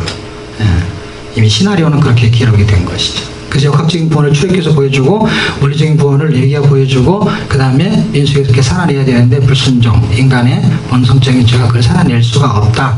그래서 살아낼 수 없는데 그럼 어떻게 어떻게 구원받을 수 있냐, 그 인간들이. 신명기에서 복음적인 구원, 믿음을 통해 가지고 가나안 땅에 들어가는데 1세대는 못 들어가 2세가 들어가는 걸 통해 가지고 율법은 못 들어가지만은 은혜로 들어가는 것이다 라는 설명을 해주고, 가나안 땅에 들어가게 되면은 이제 여호수아가 되고, 여호수아를 제가 설명을 했고, 이제 지금 볼 거는 사사기, 룻기, 사무엘, 사가 이렇게 4권을 해야 됩니다. 4권을.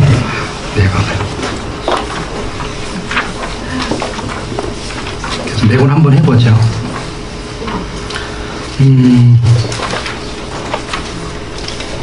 자, 사사기에 초점만 쭉쭉 잡고, 우리를 교훈 삼아가지고 이 정도만 하고, 114쪽에 보시게 되면 4주차의 개간에 사사기의 핵심 구조가 보이는데요. 핵심 구조에서는 중요한 초점을 인식하시면 돼요. 이제 사사가 떠요. 사사가 뜨는데 사사기의 중요한 단어는 사사가 아니고 레위예요. 레위. 그러니까 시대는 사사 시대지만 하나님이 원하는 시대는 레위 시대였어요. 그래서 땅 분배를 42개 성읍에 다 나눠갖게 하고 나머지 요단강 동편과 서편에 3개씩 있는 도피성에 6개의 성을 포함해가지고 48개 성읍에 모든 레위들이 움직이게 된 것이죠.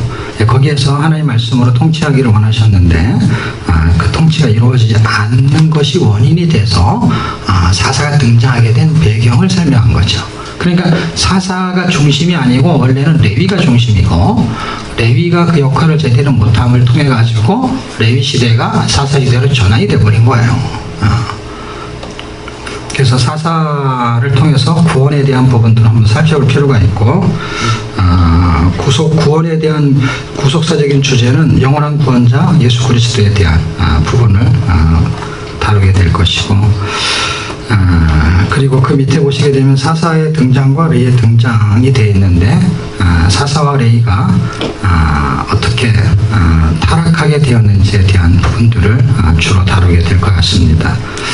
사사를 통해서는 완전한 구원자 예수 그리스도를 바라보게 하고 레이를 통해서는 사명을 망각한 성도들의 모습을 되돌아보게 하게 될 것 같습니다.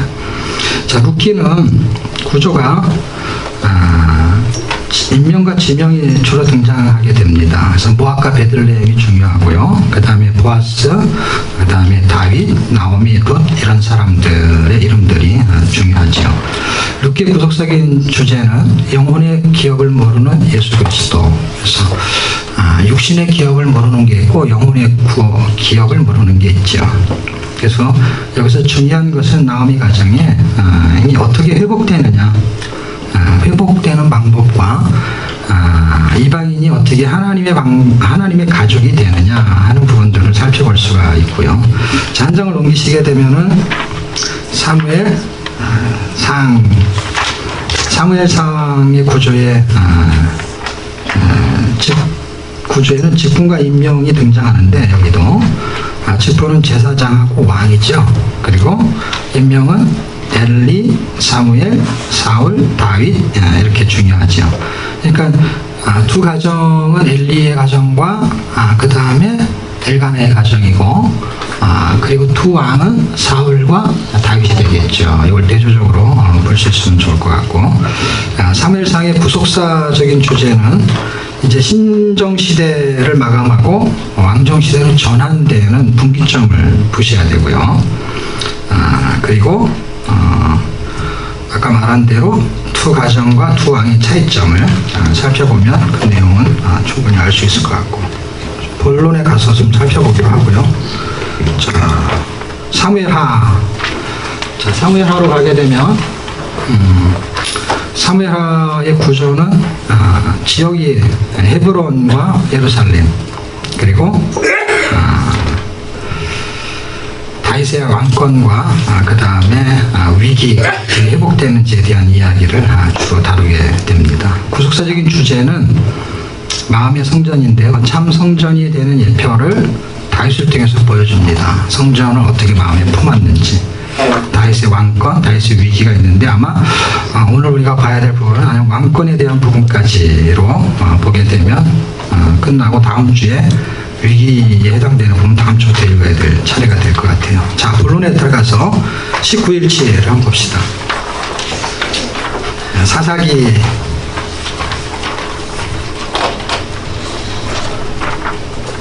자, 사사기의 19일에 핵심적인 주제들만 살펴봐야 될 것 같아요. 3시 반이죠, 우리가 3시 반. 그러니까 하루치를 한 10분씩만 하면 도로 4시가 되니까 5분씩만 해야 되겠네요. 그래서 5시간 재미가 없으니까 어떤 부분은 제가 그냥 간단히 설명만 하고 중요한 걸 조금씩 더 설명을 해보면은 사사 시대가 왜 다른 세대가 되었는지에 대한 이해가 필요합니다. 보면은 다음 세대가 아니고 다른 세대라는 말을 들어보셨죠? 사사기는 그런 말 많이 들었죠? 근데 다른 세대가 왜 생겼냐는 거예요. 다른 세대가. 다른 세대가 생긴 거를 성경에서 찾아내면 이게 학습이 잘 되거든요. 에스라서를 한번 볼까요? 에스라서 9장을 한번 볼까요? 성경을 한번 찾아볼까요? 그러면요. 세속화가 된 배경, 물론 사사기 1장과 2장은 세속화의 배경 설명을 합니다. 왜냐하면 세속화가 됐기 때문에 사사가 뜨는 거거든요. 자, 에스라서는 어디 있는지 아시나요? 에스라 9장 723쪽.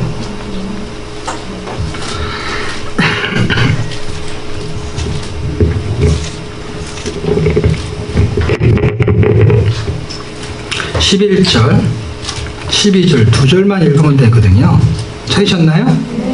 네, 이건 같이 읽으면 시간이 많이 가니까 제가 읽으면서 간단히 설명할게요. 눈으로 보세요. 전에 주께서 주의 종 선지자들로 명하여 이르시되 너희가 가서 얻으려는 땅은, 이렇게 말해요. 그러니까 얻으려는 땅은 무슨 땅이냐면 가나안 땅을 말하는 거예요. 그러면 아직 정복 시대 전을 말하는 거고, 이 시대는 시대로 말하면은 광야 시대가 되겠죠. 얻으려는 땅이니까 얻은 땅이 아니고, 그 땅에 대한 설명을 하는 거야. 이제 아직은 가나안 땅에 들어가지 않았어. 근데 그 땅에 대한 설명을 해주는 건데, 이 설명은 성경이 어디에서 잘해주고 있냐면은 레위기 18장, 19장, 20장에서 잘해주고 있습니다. 그래서 이 땅은 어떤 땅이냐면 너희가 전에 나왔던 애굽이라는 동네가 있잖아요. 그 동네하고 똑같다 이 말이에요. 똑같은데 한 번 더 부연 설명을 합니다. 그 땅은 더러운 땅이니, 그냥 그 땅의 이름은 더러운 땅이야. 왜 더럽냐 했을 때 그 더럽다는 개념을 지금 정리하고 있는 거야. 그러니까 이렇게 눈에 보이는 더러운 개념이 아니에요. 이거는 영적으로 더러운 땅을 말하는 거예요. 그래서 이는 이방 백성들이 더럽고 가증한 일을 행하여 우상을 말하는 것이죠. 이가에서 저가까지 그 더러움이 채워졌느니라. 물론 우상만 있는 것이 아니고 음행도 같이 포함되어 있습니다. 그런즉, 그런즉이에요. 그러니까 요거의 12절을 이루어지지 않아서 다른 세대가 되었다라는 설명을 하는 거예요. 그런즉 너희 여자들을 저희 아들들에게 주지 말고 저희 딸을 너희 아들을 위하여 데려오지 말며 그들을 위하여 평강과 형통을 영영히 구하지 말라. 그리하면 너희가 왕성하여 그 땅의 아름다운 것을 먹으며 그 땅을 자손에게 유전하여 영원한 기업을 삼게 되리라 하셨나이다. 우상 숭배로 부정한 그들이 번영하고 부황에 되도록 막게 하라는 거죠. 부강하지 않게 되기를 바라는 건데, 사실은 문명의 이기가 움직이면 그 땅에 가보니까 그 땅이 너무 좋은 거예요. 그리고 이 하나님이 이들을 가나안 땅에 보내면서 시험 문제를 주는데 그들하고는 약조를 하지 말고 그냥 그들하고 뭔가 섞여 살기를 원하지 않으셨어요. 그들에게 정복당하지 않기를 원했는데, 이게 지금 무슨 말이냐면 북이 영화가 그들에게 올무가 되는 거거든요. 잘 먹고 잘 사는 거. 잘 먹고 잘 사는 것 때문에 누구하고 내통을 하냐면은, 사실은 에스라담의 느헤미야서를 읽어보게 되면은 산발랏, 도비아, 게셈이라는 사람들이 있었어요. 이 사람들이 성전의 그 성벽을 건축하는 걸 방해했던 세력이에요. 대부분이 사마리아 사람도 있지만 다른 지역의 사람도 있고, 이 사람들이 다 아람 지역의 위쪽에 살았던 사람들이죠. 그 사람들이 굉장히 이스라엘 백성들이 성전을 가꾸는 걸 되게 싫어했는데, 나중에 제사장들이나 지위가 있는 사람들이 그들하고 내통을 하면서 그들하고 교제를 하고 결혼도 시켜요. 왜 그랬을까요? 그게 권력, 명예, 그 다음에는 잘 먹고 잘 사는 어떤 위치를 확보하기 위해서 연혼 정책을 쓰는 거고 내통을 하게 되는 거거든요. 근데 그렇게 하지 말라는 거예요. 그렇게 하지 말아야 너희가 이 땅에서 영원한 기업을 얻고 잘 살 수 있다, 이렇게 얘기했어요. 근데 요게 이루어지지 않았던 거예요. 어디에서? 현장에 딱 도착해 보니까 아주 매력적이거든요. 뭐가? 철병거가. 그러니까 철병거는 실제 무기로 말하면은 좋은 무기고, 옛날로 전쟁에서 6.25 같은 전쟁을 말하면은 거기는 탱크를 갖고 오는 거고 여기는 맨몸으로 싸우는 거고 그런 거예요. 전쟁에서 못 이기죠. 그러니까 그들이 이기지 못했다는 이야기를 할 때 사사기를 여러분 읽어보시면 뭐가 쓰여있냐면 우리가 그들을 이기지 못했습니다. 싸워서. 왜? 그들에게는 철병거가 있기 때문에 이렇게 써 있어요. 그러면 철병거가 여리고성에는 없었을까요? 잘 생각해 보세요.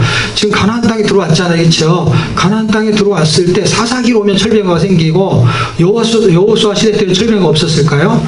아니거든요. 왜냐하면 여호수아 전 언제부터요? 그들이 가나안 땅을 점탕할 때부터 그들에게는 문명의 이기를 가지고 있었어요. 왜냐하면 그들은 왕이 있고 군사력을 가지고 있었어요. 그래서 이스라엘 백성들이 왕을 요구하거든요, 나중에. 예? 정치적인 왕을 요구하고 잘 먹고 잘 사는 경제적인 왕을 요구하거든요. 그런데 지금 그게 굉장히 좋아 보이는 거야. 그 문화와 그 시스템이 굉장히 좋아 보입니다. 그런데 그 철병거를 싸워서 못 이긴 게 아니라 그 철병거가 필요한 거예요. 자기들한테도. 그게 세상의 매력이죠. 문명의 이기가 매력이 된 거예요. 그게 무슨 병이냐면 불순종의 병이거든요. 불신앙의 병이거든요. 그래서 나는 왜 이렇게 철병거라고 했는지 너무 그 이름이 좋아. 왜냐하면 가운데 병을 확 빼버리면은 철거가 되잖아. 그래서 철병거는 사실 뭐냐면 내 안에 있는 욕심의 병이 철병거야. 그러니까 이게 철거가 안 돼, 철거가. 왜냐면 병이 그냥 있으니까. 뭐만 빼면 돼요? 병만 빼면 돼. 병든 자야 내게 오라. 그래서 병든 사람들이 교회 많이 가. 옛날에는 무슨 장소도 많이 갔다 그러더라? 공물 장소도 많이 갔대요. 왜냐면 맨날 노래를 교회에서 병든 자야 내게 오라 그래가지고. 이제는 잘 모르죠. 공물 장소들이 맨날 빈병 삽니다. 그러니까 병 때문에 철거가 안 되는 거죠. 병 때문에 못 이긴 것이죠. 사실은 그들이 세서 못 이긴 게 아니에요. 왜냐하면 전쟁은 하나님께 속한 것이고 골리앗이 힘이 약해서 다윗한테 졌을 것 같아요? 그렇진 않잖아요. 물맷돌을 잘 던져서요. 꼭 그것만 아니거든요. 던지기 전에 이미 게임이 끝났거든요. 왜냐하면 골리앗이 나타났을 때 전쟁하기도 전에 게임이 끝났어요. 어떤 게임이냐면 골리앗이 나와가지고 싸움을 도두른 자거든요. 한 사람씩 나와가지고 그 싸움을 만들어내는데 다 숨었잖아요. 골리앗 한 사람한테. 이미 전열을 상실해버렸어요. 근데 꼬마 같은 게 하나 달랑 와가지고 지금 골리앗하고 붙는데 뭐 힘으로 볼 때 뭐 형편없죠. 다윗이. 그런데 지금 저기는 칼도 엄청 크잖아요. 그렇죠? 그런데 지금 여기서 무슨 짱돌 몇 개 들고 와가지고 그걸로 뭘 어떻게 하겠다고. 에? 화력이 벌써 차이가 나잖아요. 어디는 핵을 갖고 있는데 여기는 뭐가 아무것도 없어요. 미사일도 없고 그러니 무슨 싸움이 되겠어요. 그런데 이것 때문에 이긴 게 아니거든요. 이거 잘 던져서 이긴 거는 착각이에요, 여러분. 그거 맞았기 때문에 하는 얘기지 이거 이미 맞추기 전에 무슨 일이 벌어진 거예요? 나는 만군의 여호와 이름으로 나간다는 신앙 고백의 믿음이 이미 기선을 제압한 거예요. 어떻게? 그냥 넋이 나간 거지. 골리앗이 저 이상한 놈이 하나 와가지고 아무것도 무슨 몽둥이 무기도 없어. 그 무방비 상태에 있다가 그냥 한 방에 날아간 거죠.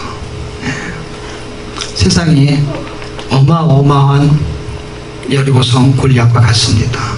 그러나 그들하고 이길 수 있는 거는 철병거가 아닌 거예요. 더 똑똑해야 되는 것도 아니고 더 돈이 많아야 되는 것도 아니고 더 건강해야 되는 것도 아니에요. 예수 믿는 사람도 가난한 사람도 많고요. 지식이 약한 사람도 많고요. 그다음에 질병 걸린 사람도 많아요. 그걸로 이기는 게 아니거든요. 똑똑해야 되고 건강해야 되고 실력도 있어야 되지만 믿음이 없으면 아무것도 아니거든요. 예수 믿고 나서 간증하는 사람들이 부자 됐다는 거예요. 그런데 그 간증 예수 안 믿는 사람이 들으면요 코가 막히고 기가 막히고요. 아니 하나님이 그렇게 위대하고 천지를 창조한 걸 다 만들어가지고 그렇게 너를 잘 살게 해서 부자 만든 거 그거 인정하겠다는 거예요. 그런데 왜 나보다 못 사냐는 거예요.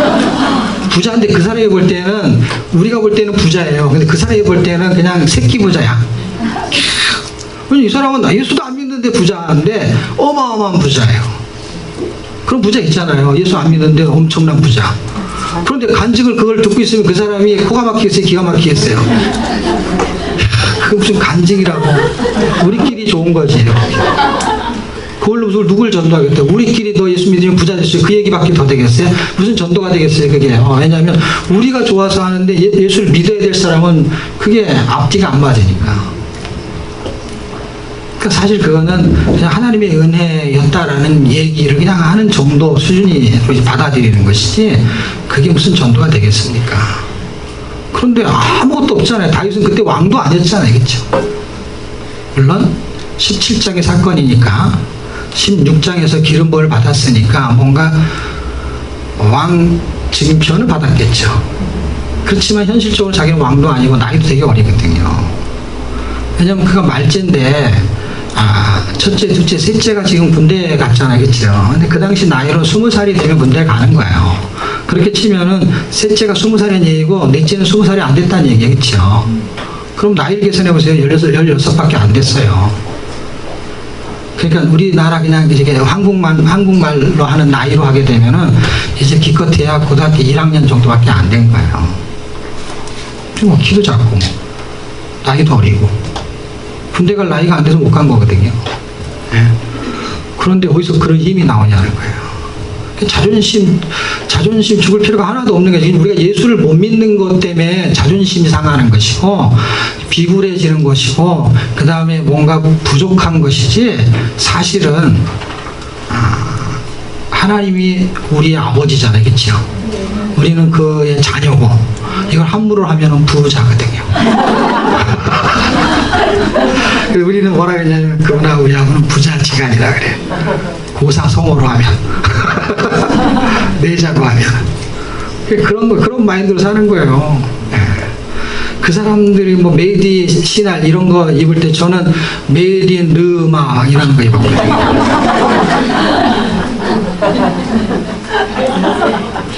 저는 르마 패션을 입었어요. 한자를 앞에 붙여야 돼요. 부르마. 이게 한자를 빼니까 되게 이게 명품처럼 보이죠? 르마 패션. 되게 좋아 보이죠? 그렇죠? 네. 그래도 괜찮아요. 떨어질 때까지 입는 거야. 떨어질 때까지. 네. 작아서 못 입고 그런 적이 없어요. 네. 네. 그래도 안 죽고 잘 살아있잖아요. 그렇죠? 그러니까 지금 세속화가 되는 거는 하나님이 경고한 거를 넘어선 건데, 경고는 왜 넘어서냐? 그들하고 우리하고 뭔가 틀려서가 아니라 우리도 그 상황이 되면 똑같이 넘어가요. 왜냐하면 인간의 본성을 지금 설명하려고 하는 거예요. 세속화는 인간의 본성을 말하는 거예요. 그러니까 내가 잘 먹고 잘 살려고 하는 게 나의 본성인 거거든요. 그래서 먹지 말라 선악과까지 먹었는데 뭘 못 먹겠어요? 뭘 못하겠어요? 그러니까 하나님의 말씀도 귀에 들어오지 않는 거예요. 내가 잘 먹고 잘 사는 거에는요, 하나님의 말씀을 귀담아 듣질 않아요. 자기한테 유익한 걸 귀담아 들어요. 그러니까 하나님도 말하고 뱀도 말했는데 뱀 장수 얘기를 더 잘 들어. 그래서 뱀 장수라고 하고. 그게 덜커덕 믿어지는 거예요. 하나님의 말씀이 안 믿어지고. 희한하잖아요. 그게 하나님의 본성인 거예요. 왜 아담이 그랬지가 아니라 우리가 다 아담, 사람의 본성이 그 기질을 갖고 있는 거예요. 그런 어떤 자아적인 존재가 굉장히 강한 것이죠. 그 세속화를 통해서 우리가 살펴볼 수 있는 것은 우리의 존재를 확인해 볼 수 있는 것이죠. 지금도 우리에게 나타나는 세속화가 있습니다. 그게 뭐냐면 구원과 구원의 삶의 간격에서의 싸움이에요. 구원은 받았죠. 그래서 구원의 삶을 살아야죠. 그런데 구원은 받았음에도 불구하고 구원받기 전하고 별 차이가 없을 때가 있어요. 어떤 때? 그럴 때 오는 굉장히 긴장감이 있어요.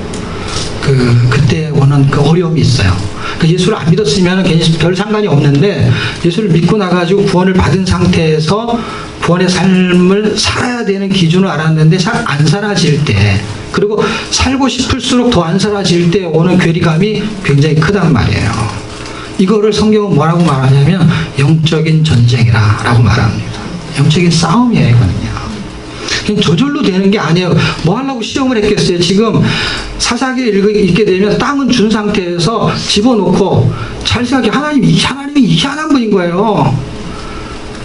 이거를 제가 전에도 말했는지 모르지만 그게 그렇게 나쁜 땅이고 더러운 놈들이 있으면은 여러분 같으면은 그 어느 아파트 이사 갔는데 그 놀이터에 더러운 놈이 맨날 와.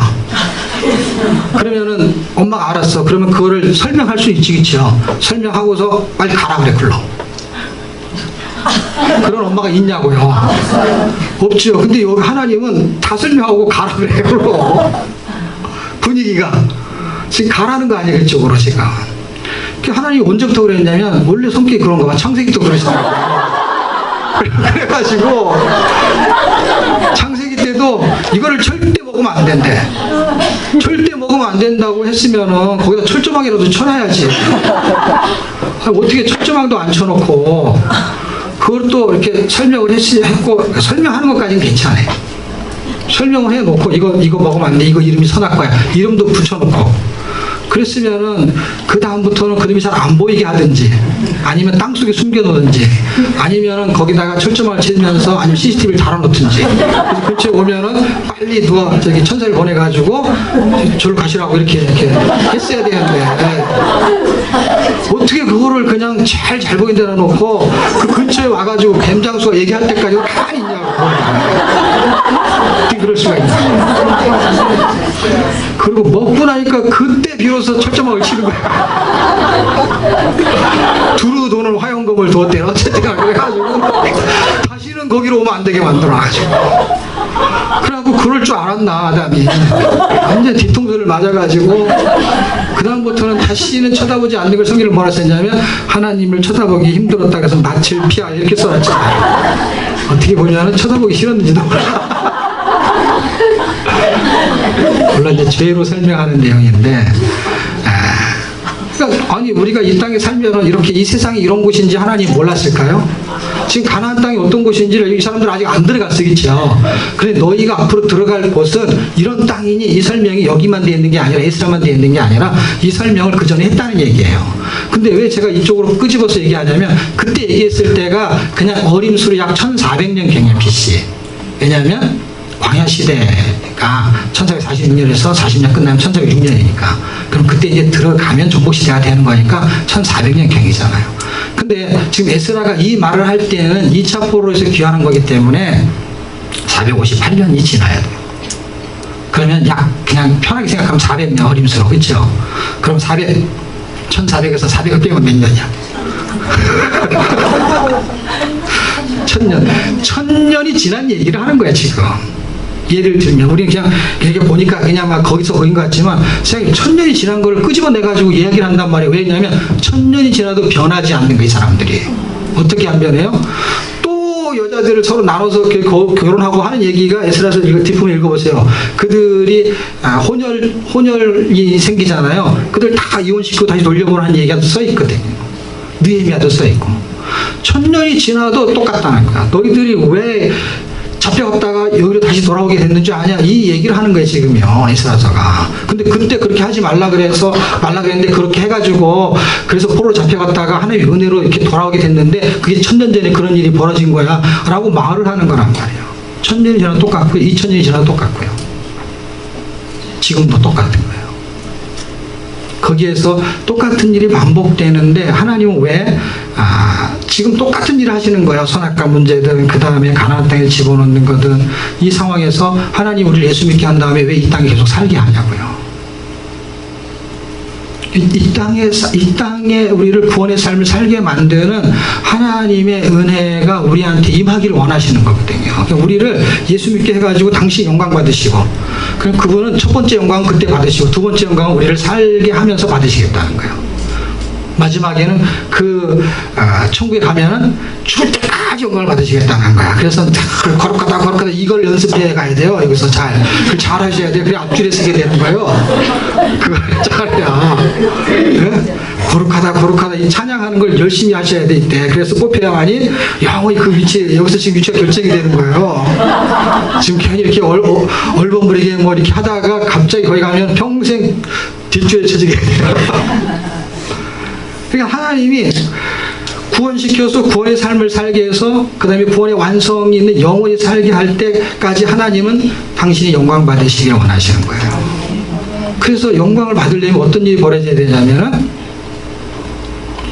상황이 안 좋은 곳에 가야만이 하나님의 영광을 배로 받거든요. 그러니까 하나님이 다니엘서에서 해주는 이야기가 대선서를 다 통합해 보면은 그 갈대으로 다시 보내잖아요. 이게 바벨론 포로잖아요. 거기서 나의 거룩을 드러내라는 거예요. 그럼 지금 우리에게 하나님 요구하는 거는 세속화는 그렇게 왔지만 여기서 하나님 원하시는 건 뭐냐면 이 땅에 우리가 가나안 땅과 같은 거, 그 다음에 사사시대를 사는데 여기서 하나님이 당신의 거룩을 드러내기를 원하시는 거예요. 그런데 시험 문제가 있다는 게 시험이 있다는 이것 때문에 확인이 되는 거예요. 예를 들면 이삭을 바치라고 했던 시험 때문에 네가 나를 경외할 줄 알았다라는 그런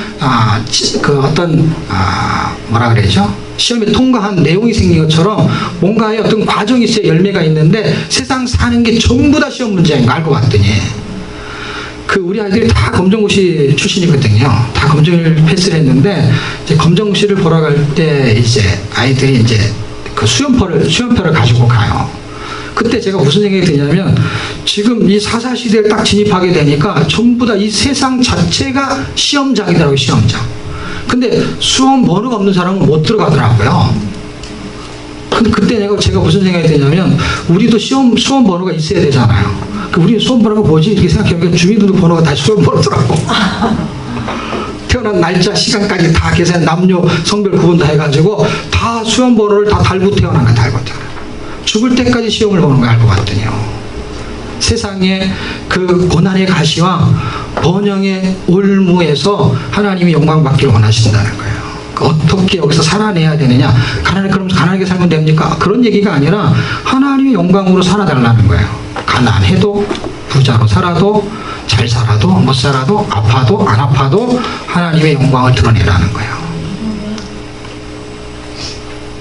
그 이야기가 지금 세상의 매력에 빠질 거냐?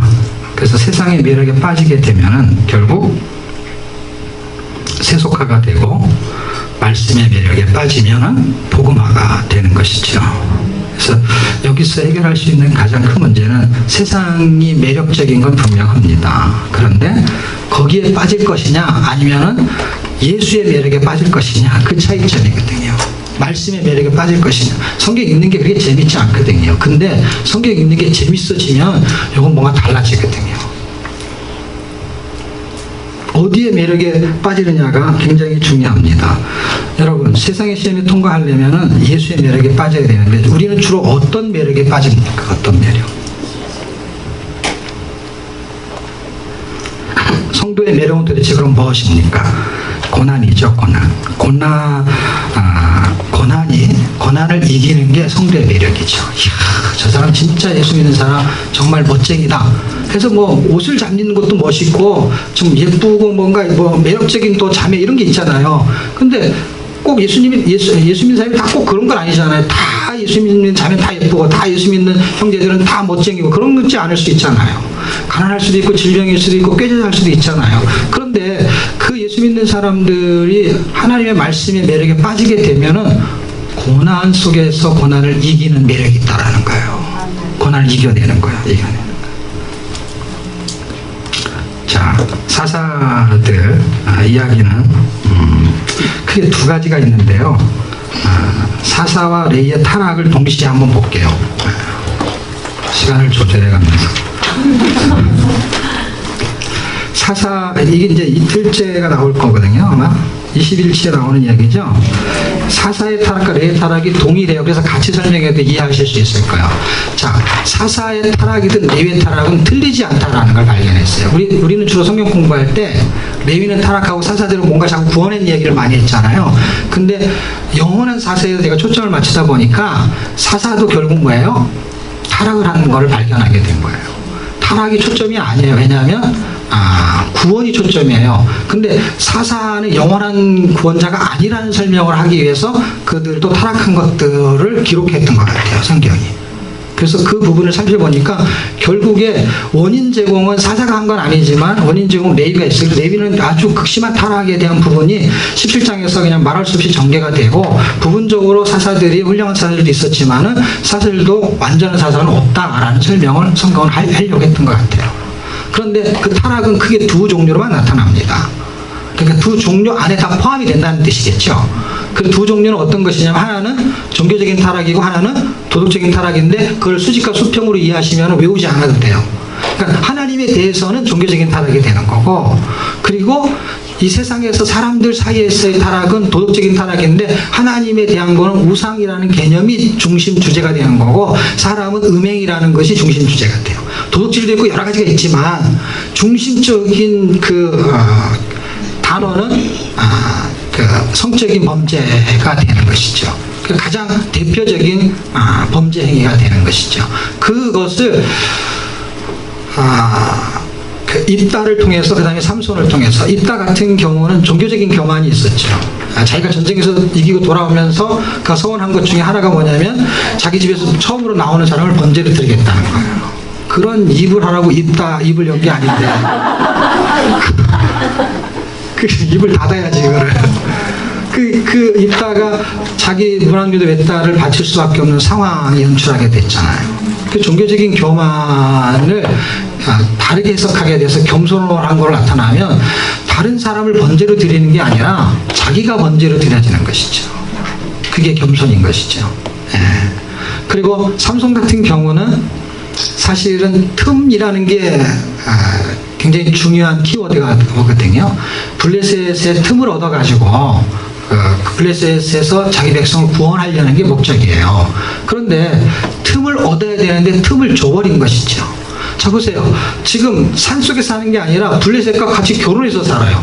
근데 그 목적이 이방인하고 결혼하는 걸 원래부터 원하지 않는 게 유대 민족이거든요. 근데 이상하게 삼손만 블레셋 여인하고 자꾸 결혼하려고 그러는 거예요. 그 이방 여인하고.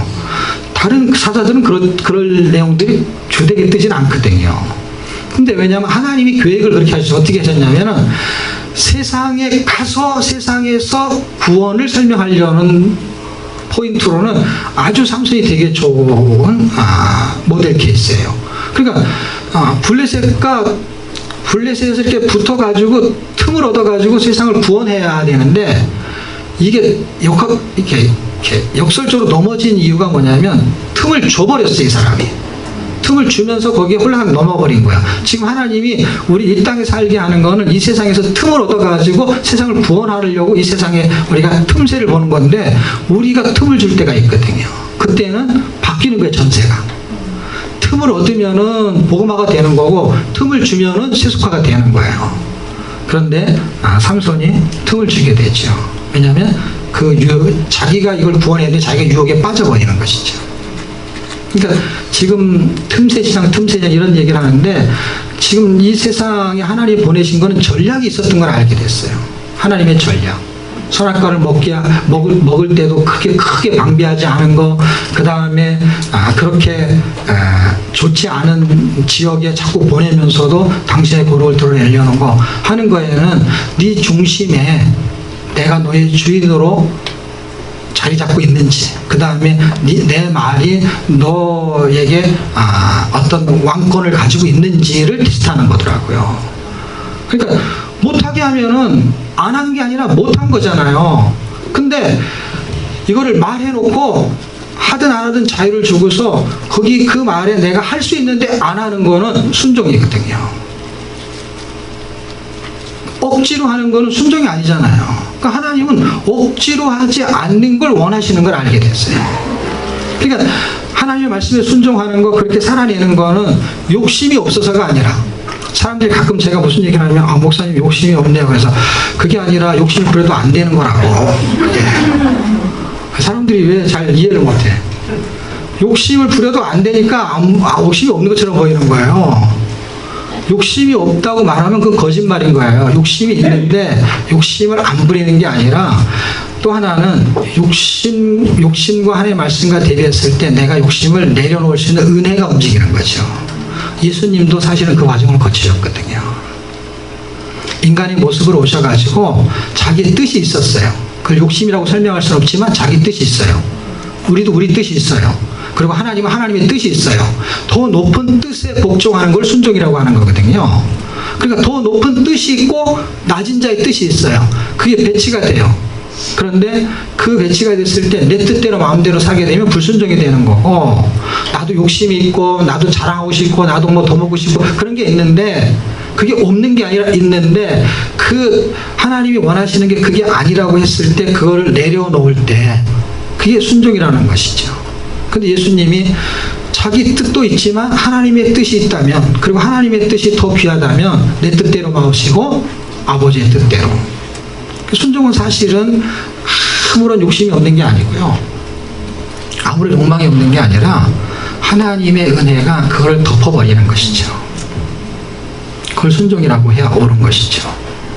지금 그 경지에 이르지 못하는 사사의 타락은 종교적인 교만은 있다가 잘못된 연심이었고, 삼손은 세상의 유혹에 틈을 주게 된 것이죠.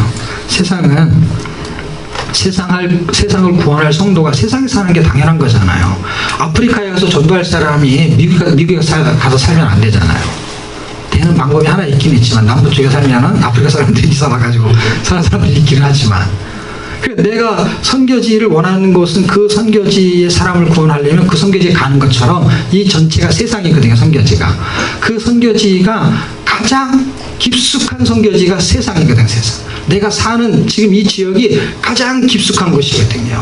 가장 타락한 곳이고 가장 유혹받기 쉬운 곳이거든요. 어느 나라 어느 지역이 아니라. 그래서 세상에 사는 것은 세상을 구원할 기회이면서 동시에 세상의 유혹에 빠지기도 쉬운 그런 동시다발적인 상황에 놓이게 되는 것입니다. 그런 상황에서 레위들이 타락하게 된 것은 어쩔 수 없는 일이었던 것 같아요. 오죽하면 레위가 타락을 더 많이 하죠. 사실 사사대 타락은 많지가 않아요. 일부분인 걸 제가 설명한 거고, 그 레위의 타락은 뭐라 하냐면 레위들이 타락한 거를 아예 그 샘플을 뽑아가지고 설명을 해요. 그것도 지역도 어디냐면 에브라임 산지. 에브라임 산지의 같은 동지역만 뽑아냈어요. 그리고 사무엘상을 읽어보십시오. 거기도 에브라임 산지가 나오죠. 1장 1절 읽어보게 되면. 지금 같은 지역이고요. 사무엘상 1장에 갈 때도 시대는 사무엘서를 쓰고 있지만은 8장이 지나야만이 사실은 왕정 시대로 진입하는 것이지, 그때 사울, 다윗, 그 다음에 사무엘이 살았을 그 초기, 왕정 시대 초기까지는요 다 사사 시대의 연대 속에 갇혀 있는 것이죠. 그 시대의 사람들이 타락을 많이 했는데 레위가 타락하게 된 것이죠. 근데 그 사사 시대를 끝나는 그 과도기의 한 50년의 기간이 1장에서 8장 그 10장 미만 사이예요. 사무엘상 그 사이에 50년 그 기간 동안에 그 사사기에 루키가 있었던 것처럼 이 사무엘상 그 시대에 사무엘 같은 사람이 있다는 거예요. 한나 같은 사람이 있고 엘가나 같은 사람이 있다는 거예요. 그거를 보여주기 위해서 에브라임 지역을, 그리고 동시대란 말이에요. 같은 시대가 아니야. 지금 우리가 이 땅에 사는 건 동시대. 그 다음에 우리가 다 성도면은, 하나님 믿는 사람이면은 동직분. 그들이 다 레위 지파 사람이거든요. 레위 사람이거든요. 근데 누군가는 타락을 하는 거예요. 누군가는 세상에 틈을 주는 거예요. 근데 누군가는, 그러니까 대부분은 그런 거야. 근데 누군가 소수, 룻이라는 사람이 있는 것처럼 누군가의 소수는 그런 험악한 세상에서 믿음으로 사는 사람이 있다는 거. 지금도 있다는 거야. 지금도. 하나님은 그런 사람이 있다는 거, 그런 사람들을 하나님은 원하신다는 거예요. 그러니까 암울한 세상에서, 힘든 세상에서, 타락하기 쉬운 세상에서, 언제든지 가능과 음행이 손쉬운 세상에서 그거를 버티고 이겨내는 사람이 있다는 거예요. 거기에 하나님의 뜻이 나타나기 시작하죠. 왜냐하면 사무엘을 통해서 하나님의 말씀이 다시 전수가 되고 전달이 되게 되죠. 레위에게 큰 두 가지가 있는데, 그 두 가지는 언약을 무시하는 거고 언약을 망각하는 건데요. 그 두 가지는 하나는 기복적인 거고 하나는 쾌락적인 것이죠. 그런데 미가의 신상 사건 같은 경우는 사사기 17장에 해당되겠죠. 17장, 18장 이 기복적인 건데, 기복적인 거는 신학 지식이 잘못돼서 그렇죠. 그래서 기복적 신학 지식이 종교적인 타락을 갖고 오고요. 그 다음에는 쾌락적 신앙생활이 도덕적인 타락을 갖고 오게 되죠. 그 두 가지를 사사기가 시사하고 있는데, 그런 시대를 우리가 동일하게 살고 있는 것 같습니다. 그런 시대에서 우리가 어떻게 살아내야 되느냐 하는 결론을 하고 마쳐야 되겠는데, 결론이 이거예요. 자, 사사기에는 함부로 말하면은 함부로 말한 걸 다시 판관, 예를 들면 그거를 다시 영어로 번역하면은 이제 판사, 저지 이렇게 뭔가 이렇게 통치하는 그 단어가 되겠죠. 그런데 이거를 그냥 함부로 다른 단어로 쓰게 되면은 선비사, 스승사를 쓰지 않고 사사를, 죽을 사자를 두 개를 쓰게 되면은 똑같이 사사기죠. 사사기니까 이거를 그냥 한국말로 번역하면은 죽이기가 되는 거죠. 그냥 창세기, 출애굽기, 레위기, 민수기, 신명기, 여호수아 죽이기. 그 다음에 룻기 해야 되는데, 룻기는 내용이 뭐냐면, 이 사사기는 내용이 진짜 뭐냐면요, 옛 사람의 기복적이고 쾌락적인 거를 죽이라는 거거든요. 그렇지 않으면은 350년 동안 7번 반복했던 그 악순환의 주기가 끊어지지 않는다는 거예요. 이걸 끊어버리는 거는 결국 뭐예요? 죽여야 되는 거예요. 옛 사람. 기복적인 거. 그 다음에 쾌락적인 거. 그거를 죽여야 되는 거예요. 그래야만이 끊어지는 거예요. 주기를 끊어버리는 것이죠. 그러면서 룻기에는 한 줄기 소망과 같은 것이잖아요. 왜냐하면 사사시대 기도원 시대에 있었다고 합니다. 그러니까 사사시대 정중앙에 있었던 거예요.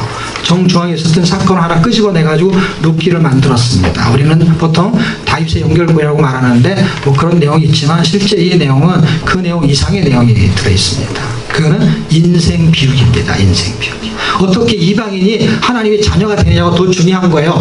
다윗의 후손이 중요한 게 아니고, 그냥 다윗하고 연결된 고리가 중요한 게 아니라 어떻게 이방 여인이 유다 민족이 되냐는 거예요. 그것도 유다 지파. 유다 지파는요, 예수님이 탄생하는 지파이기 때문에 12지파 중에서 정중앙에 있는 지파예요. 족보로 말하면요. 예수님의 족보에 들어가는 정중앙에 어떻게 들어가느냐. 라합이 정중앙에 들어갔거든요. 어떻게 해서? 신앙 고백으로. 그리고 라합 그 룻기도 신앙 고백으로. 두 사람 다가 이방이죠. 한 사람은 살몬하고 결혼하고, 그 살몬하고 결혼해가지고 보아스를 낳는데, 그 보아스하고 결혼한 사람이 룻이에요. 그런데 그 족보가 어디서 떠내려오냐면 창세기 37장에 유다의 족보가 연결된 거예요. 유다가 다말에게서. 그 족보 얘기가 어디에 통째로 들어있냐? 룻기에 통째로 들어있어요. 그런데 어떻게 해서 그가 이방인이 하나님의 자녀가 됐느냐 얘기는 신앙 고백인데, 그 신앙 고백을 통해 가지고 하나님의 자녀가 되었어요. 그래서 하나님의 자녀가 된 사람이 하나님의 자녀가 어떻게 살아내야 소망이 있는지를 쓰고 있는 거예요. 근데 그 소망이 처음에 별로 소망이 없는 내용이에요. 왜냐하면 이 사람들이 그 재산을 다 팔아가지고 모압 땅에 가서 살다가 남자들만 싹 죽어버렸어요. 그렇죠? 그 다음에 남자를 싹 죽고, 그 다음에 오르바는 가고, 그 다음에 그 룻만 데리고 이제 2명만 온 거예요. 그러니까 그 나오미하고 룻만 둘만 올 때 뭘 다 잃어버렸냐면은 재산까지 다 잃어버리고 왔잖아요. 그래서 기업을 부르는 거잖아요. 그러니까 갈 때는 재산도 있었고, 그 다음에 자기의 자녀도 있고 남편도 있고 다 있었잖아요. 그리고 거기 가서는 또 그 가솔이 늘었잖아요. 그렇죠? 결혼까지 했는데. 근데 다 죽어버렸어요. 그래서 그리고 생각을 했을 거 아니에요. 거기 가서 잘 먹고 잘 살아야겠다는 생각을 했잖아요. 그런데 이 세 가지를 하나님이 다 날려버리셨어요. 그리고 사람이 자기 길을 계획할지라도 그 길을 인도하는 자는 하나님의 신이 해가지고 모압 10년 동안 자기가 원하는 길을 갔다가 완전히 다시 돌아오게 만들었어요. 그래서 지금 여기서 지명이 굉장히 중요한 거는, 우리가 잘 먹고 잘 살려고 어딘가 세상에 어느 지점에 가면 그게 딱 모압이거든요. 다시 말씀으로 돌아오게 만들 때 알아서 돌아오든지, 아니면 이 세 가지가 날아간 다음에 돌아오든지, 둘 중에 하나를 선택하셔야 돼요. 이 세 가지가 뭐냐면 목숨이 날아가요. 죽을 고생을 한번 해보는 거죠. 제가 막 아파가지고 맨날 그 앰뷸런스에 실려다니고 막 그래갖고 막 죽을 고비를 넘기고 막 기절도 하고 막 수술도 하고 막 그러고 있는데 이제 같은 동료 선교사가 우리 집사람이 막 기도 부탁하고 막 그러면은 막 기도해주고 막 힘들어서 어떠냐 이렇게 보통 위로하는 것이 기본이잖아요. 그때 이 선교사가 뭐라 그러냐면은 목사가 한번 죽어보지 않고 어떻게 생명을 살리는 수 있냐고 그래가지고 제가 그때 죽을 뻔했잖아요. 기도도 못 받고 그래서 죽을 고비를 제가 넘겼잖아요. 그 죽어보지 않는 사람은 생명의 소중함을 알 수 없고 남의 영혼을 다루는 사람이 지가 한번 안 죽어봐야 이 귀한 줄 알지. 제가 이제 여기 강남세원 옛날에 영동세원 썼는데 거기 암 환자들 그 설교를 한 몇 번 갔는데 그 암센터에 암 환자를 돌보고 있는 의사 선생님이 그걸 만든 거예요. 왜 만들었냐면 자기가 암 환자를 돌보는데 자기가 암에 걸렸어. 근데 이 사람은 유방 환자를 주로 돌보는데 자기는 남자기 때문에 유방은 아닌데 뭐 하여튼 암에 걸렸는데 그게 뼈까지 전염돼가지고 저한테 그러는 거예요. 이번에 목사님 지팡이를 짚고 자기가 의사잖아요. 그리고 자기가 자기 몸이나 다른 사람 몸도 잘 알잖아요. 그런데요 사람이 아무런 힘이 없습니다. 왜냐하면 자기 몸뚱아리도 자기한테 어디에서 어디로 암이 전이가 된다는 얘기를 한 번도 얘기 안 해주고 지가 마음대로 걸려버리네. 다른 사람 말고 자기 몸뚱아리인데 내가 주인인데 나한테 허락을 안 받고 그냥 암에 걸려버린대 지가. 그리고 전이가 되는데 내가 전이가 되겠습니다. 저쪽으로 이사 가는데도 얘기도 안 한대. 그래가지고 자기가 아무런 나중에 발견만 하는 것이지 무기력하다는 거니까. 그런데 그가 이제 저를 불러가지고 이제 거기서 한 두세 번 설교를 한 적이 있는데 암 환자를 돌보는 이 의사가 건강해야 되잖아요. 의사니까. 근데 이 의사가 자기와 똑같은 암 환자잖아. 그러니까 너무 힘도 없어요. 이게 뼈까지 전이가 돼가지고. 근데 이 사람이 환자를 맞이하면 환자가 살아나. 자기보다 더 이 사람은 말기 암 환자. 초기 암 환자가 오면 위로를 받는 거예요. 이렇게 해서 수술 받으면 회복될 수 있어요. 이 말이 아니라 그냥 이 의사 선생님이 내가 무슨 암에 걸렸습니다라고 말만 들으면 그냥 회복이 될 정도로. 우리의 연약함이 결코 독이 되지 않습니다. 가난한 게 독이 되지 않고 지식이 부족한 게 독이 되지 않고 믿음이 없는 게 독이지. 예? 그래서 영혼을 살려내고 살려낼 한 생명을 살려내려면 지가 한번 죽어봐야죠. 암이 한번 걸려봐야 암 환자를 돌볼 때 저 사람이 얼마나 아픈지를 알지. 얼마나 아픈지를 모르고 맨날 약이나 주니까 진짜 아픈 거를 모르는 것이죠. 그러니까 이걸 깨닫게 한 거예요. 생명이 죽여서 질병에 걸리게 하고 힘들게 해서 뭘 비우게 했냐면 목숨을 비우게 했어요. 그 다음에 뭘 비우게 했냐면 생명 같은 게 뭐냐면 물질이고 재물이고 재산인데 이걸 다 털어버렸어요. 그래서 재산을 다 비우게 만들었어요. 그 다음에 뭐까지 비우게 했냐면 이 당시에 사람들은 뭐로 살았냐면 자기의 소견의 오름대로 살았던 시대예요. 사사시대니까 그때가. 그런데 자기 오른대로 살았던 시대에 자기가 가고 싶은 데 가서 가고 살고 싶은 데 가서 살았어요. 그런데 자기의 생각이 틀리다는 건 뭐야? 다시 돌아오니까 틀린 거지. 다시 돌아오게 하면서 뭘 털어버리셨어요? 생각을 털어버리셨어요. 네 생각대로 사는 게 만든 게 아니야. 네 돈 있다고 잘 살 수 있는 게 아니야. 목숨 있고 건강하다고 다 잘 살 수 있는 게 아니야. 해가지고 그냥 다 날려버린 거예요. 그래서 저는 건강도 별로 안 좋죠. 돈도 없죠. 그 다음에 성경 읽어갖고 별로 지식도 없죠. 단행본 책을 10년 동안 한 권도 안 읽었으니까 얼마나 무식하겠어요.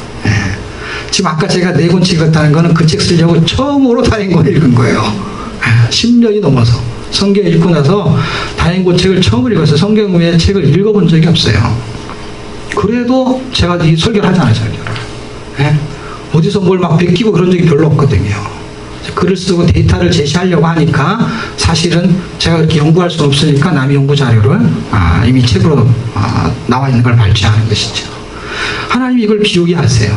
왜? 내 생각이 비워지지 않으면 말씀을 채울 수가 없으니까. 내가 가지고 있는 어떤 걸 비우지 않으면은 내 인생을 비우지 않으면 예수로 채워지지 않으니까. 그래서 비우기를 원하시는 거예요. 그래서 우리 이제 장세출애굽기 민수기 신명기 여호수아 그다음에 뭐죠? 죽이기. 그 다음에 비우기. 룻기는 비우기. 그 나머지 두 권 책은 제가 아주 빠르게 할게요. 나머지 두 권의 책은 결국 무엇을 이야기하는 거냐면 사무엘상이 되게 재밌는 책이거든요. 굉장히 재밌는 책인데 제가 못해서 죄송합니다. 이거는 왜 재밌냐면 사울의 생각과 하나님의 생각, 다윗 생각이 불꽃이 튀는데 사울이 굉장히 바보 같은 생각을 갖고 있거든요. 그래서 재밌거든요. 근데 꼭 우리가 그하고 비슷해, 희한하게. 다윗하고 비슷한 게 아니라 고놈하고 비슷해, 희한하게. 희한하고 이삭하고 비슷한 게 아니라 야곱하고 비슷해. 꼭 희한하죠. 그런 것처럼 사울이 자기가 하나님 말씀에 컨트롤 받지 않아요. 컨트롤을. 그래서 하나님의 말씀이 말하는 걸 늘 불순종해요. 이걸 어디 읽으시면 되냐면 사무엘상 13장과 15장을 꼭 읽으시는데 13장은 블레셋과의 전투고 15장은 아말렉과의 전투인데 자기 생각이 움직이니까 생존의 문제, 전쟁에서 지게 생겼어요. 사무엘이 와가지고 빨리 이렇게 번제를 드리고 뭘 제사를 드려서 하나님이 그 전쟁에서 이기게 해야 되는데 아무리 기다려도 사무엘이 안 오는 거예요. 그래서 자기가 번제를 드리는 거예요. 왜냐하면 전쟁에서 생명의 위기감을 느꼈기 때문에. 그런데 전쟁은 하나님께 속한 것이고 생명은 하나님께 속한 것이고 구원은 하나님께 속한 것이죠. 자기가 번제를 드린다고 해가지고 구원이 발생하고 전쟁이 이기는 게 아니거든요. 거기서 이미 불순종이 움직였어요. 그리고 15장으로 가면은 아말렉을 진멸하라고 했는데 진멸하지 않아요. 아갑을 살려주고 그 다음에 아주 실하게 생긴 그 전리품을 챙기죠. 그리고 왜 챙겼냐고 물어보니까 당신에게 이거를 제물로 드리려고 챙겼습니다 라고 하는데 하나님은 그걸 고지 듣지 않죠. 왜냐하면 하나님은 늘 중심을 보시니까. 그래서 보니까 어떻게 해요? 중심은 그렇게 챙겨서 자기가 쓰려고 하는 것이 보인 거예요. 엑스레이를 딱 찍으니까 딱 찍힌 거예요. 엑스레이. 그래서 사무엘을 보내가지고 하는 말이 뭐예요? 그게 순종이 제사보다 낫다는 그 말이에요. 나한테 제사 지내려는 그 제사, 그걸 말하는 거예요. 그래서 순종은 어떤 거냐면 네가 그 억지로 드리는 그런 제사는 사술의 제와 같다는 거예요. 사실 우상에게 절하는 것 같다. 그래서 불순종은 뭐와 같으냐면 우상 숭배하고 연결을 시켜놨어요. 그러니까 우리는 늘 불순종하는 것이죠. 구원의 삶을 사는 거에 의해서 우리가 나만의 전리품을 챙기는 것이죠. 이 세상에서. 그래서 사울의 생각이 그런 생각에서 하나님의 말씀이 그를 떠나죠. 그렇죠? 떠나고 그 하나님의 신이 어디로 가는지를 사울이 보냐면 여러분이 이제 15장 이후 17장 이렇게 18장을 읽어보시면 사울이 자기 스스로 생각하기란 단어가 나와요. 그래서 제가 사울의 생각이라는 단어를 쓴 건 뭐냐면 거기에 단어 자체가 이렇게 나와. 사울이 스스로 생각하기 이렇게 써 있어요. 뭐라고 생각하냐면 이제 이렇게 보니까 자기에게 있었던 그 하나님이 어디로 갔냐면 딱 다윗한테 간 걸 자기가 봤다는 거예요. 그럼 봤으면 하나님이 그런 분이라는 걸 알았으면은 다윗하고 친하게 지내야 돼요? 다윗을 죽이려고 해야 돼요? 그 능력이 지금 그걸로 갔어요. 우리 같으면 어떻게 해요? 그래서 줄을 써야 되는데 줄을 잘못 써도 저쪽에서 뭔가 배급을 해. 그럼 글로 옮겨야 되잖아요. 그런데 이 사울의 생각이 얼마나 기가 막히냐면 사울을 자꾸 죽이려고 그러는 거야. 하나님이 그 편을 들고 있는데. 그 생각 자체가 좀 이상하고 또 하나는 사울이 다윗을 죽이려고 할 때 어떻게 죽이려고 하냐면 겉으로 처음에 드러낼 수가 없으니까 소극적으로 죽이려고 할 때는 블레셋의 사람의 양피를 100개만 베어와라 이렇게 얘기한 거예요. 그것도 기한을 주고 그래서 베어오면 미가를 내가 아내니까 자기 딸을 아내로 주겠다. 그렇게 약속을 하게 된 것이죠. 그런데 그렇게 약속하면서 속으로 생각하기 이게 써 있어. 읽으면 뭐라고 써 있냐면은 그렇게 그 기한 내에 배우려고 열심히 가서 전쟁을 하다가 블레셋이 워낙 강하니까 아마 그 100개 못 챙겨오고 죽을 거야 이렇게 했어요. 그런데 놀라울 일이 생겼어요. 기한이 아직 30일 기한이 차지도 않았어. 그런데 100개도 아니고 200개를 와. 그때부터 사울은 더 마음속에 저놈을 빨리 죽여야 되겠구나 이 생각이 들면서 적극적인 이제는 소극적이 아니라 적극적으로 죽이려는 생각이 이제 겉으로 나서 3,000명의 특공대를 모집해요. 그놈을 죽이려고. 다윗을 죽이려고. 그런데 그렇게 죽이려고 하다가 두 번치가 죽을 뻔한 게 24장, 26장. 얘기를 꼭 읽어보세요. 저쪽은 홀수, 이쪽은 짝수. 이걸 외우면 안 돼. 13장, 15장. 여기는 24장, 26장. 그래서 처음에 그 굴은 엔디기 그 황무지 굴이죠. 그 속에서 옷자락만 살짝 베게 되는 사건이 있었고 이것도 동일하게 소극적인 용서. 그다음에 적극적인 용서는 뭐예요? 시방무지 근처에서 사울이 그 다윗을 잡으려고 사울이 진영을 피고 거기서 이렇게 저녁에 잠을 자고 있을 때 아비새하고 함께 가가지고 창과 물병만 싹 갖고 온 사건이 있었죠. 그게 적극적인 용서.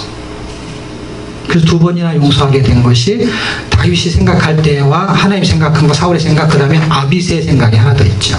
아비새는 2번씩 뭐라 그랬냐면 이건 하나님이 준 기회입니다. 저는 원수니까 죽여야 됩니다. 그리고 하나님이 준 기회입니다. 왜냐면 조루했지 않습니까?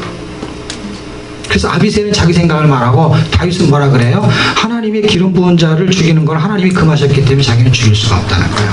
죽이고 싶지 않은 게 아니라 아까 제가 말한 대로 욕심이 없는 게 아니라 다윗도 욕심이 있고, 왜냐하면 다윗이 욕심이 있고 다윗도 굉장히 날카롭다는 걸 어디서 보여주냐면요, 열왕기 상 1장에서 보여줘요. 시므이 나중에 죽이라고 합니다. 요압도 죽이라고 합니다. 누구한테 시키는 줄 아세요? 솔로몬한테 시킵니다. 솔로몬이 다 죽여요. 그래가지고 자기가 죽이고 싶은 사람은 누구한테 다 맡겼어요? 자기 아들한테 맡겼어요. 내가 너한테 왕권을 줄 테니까 그놈들 다 죽여라. 아도나이도 죽고 다 죽었어요.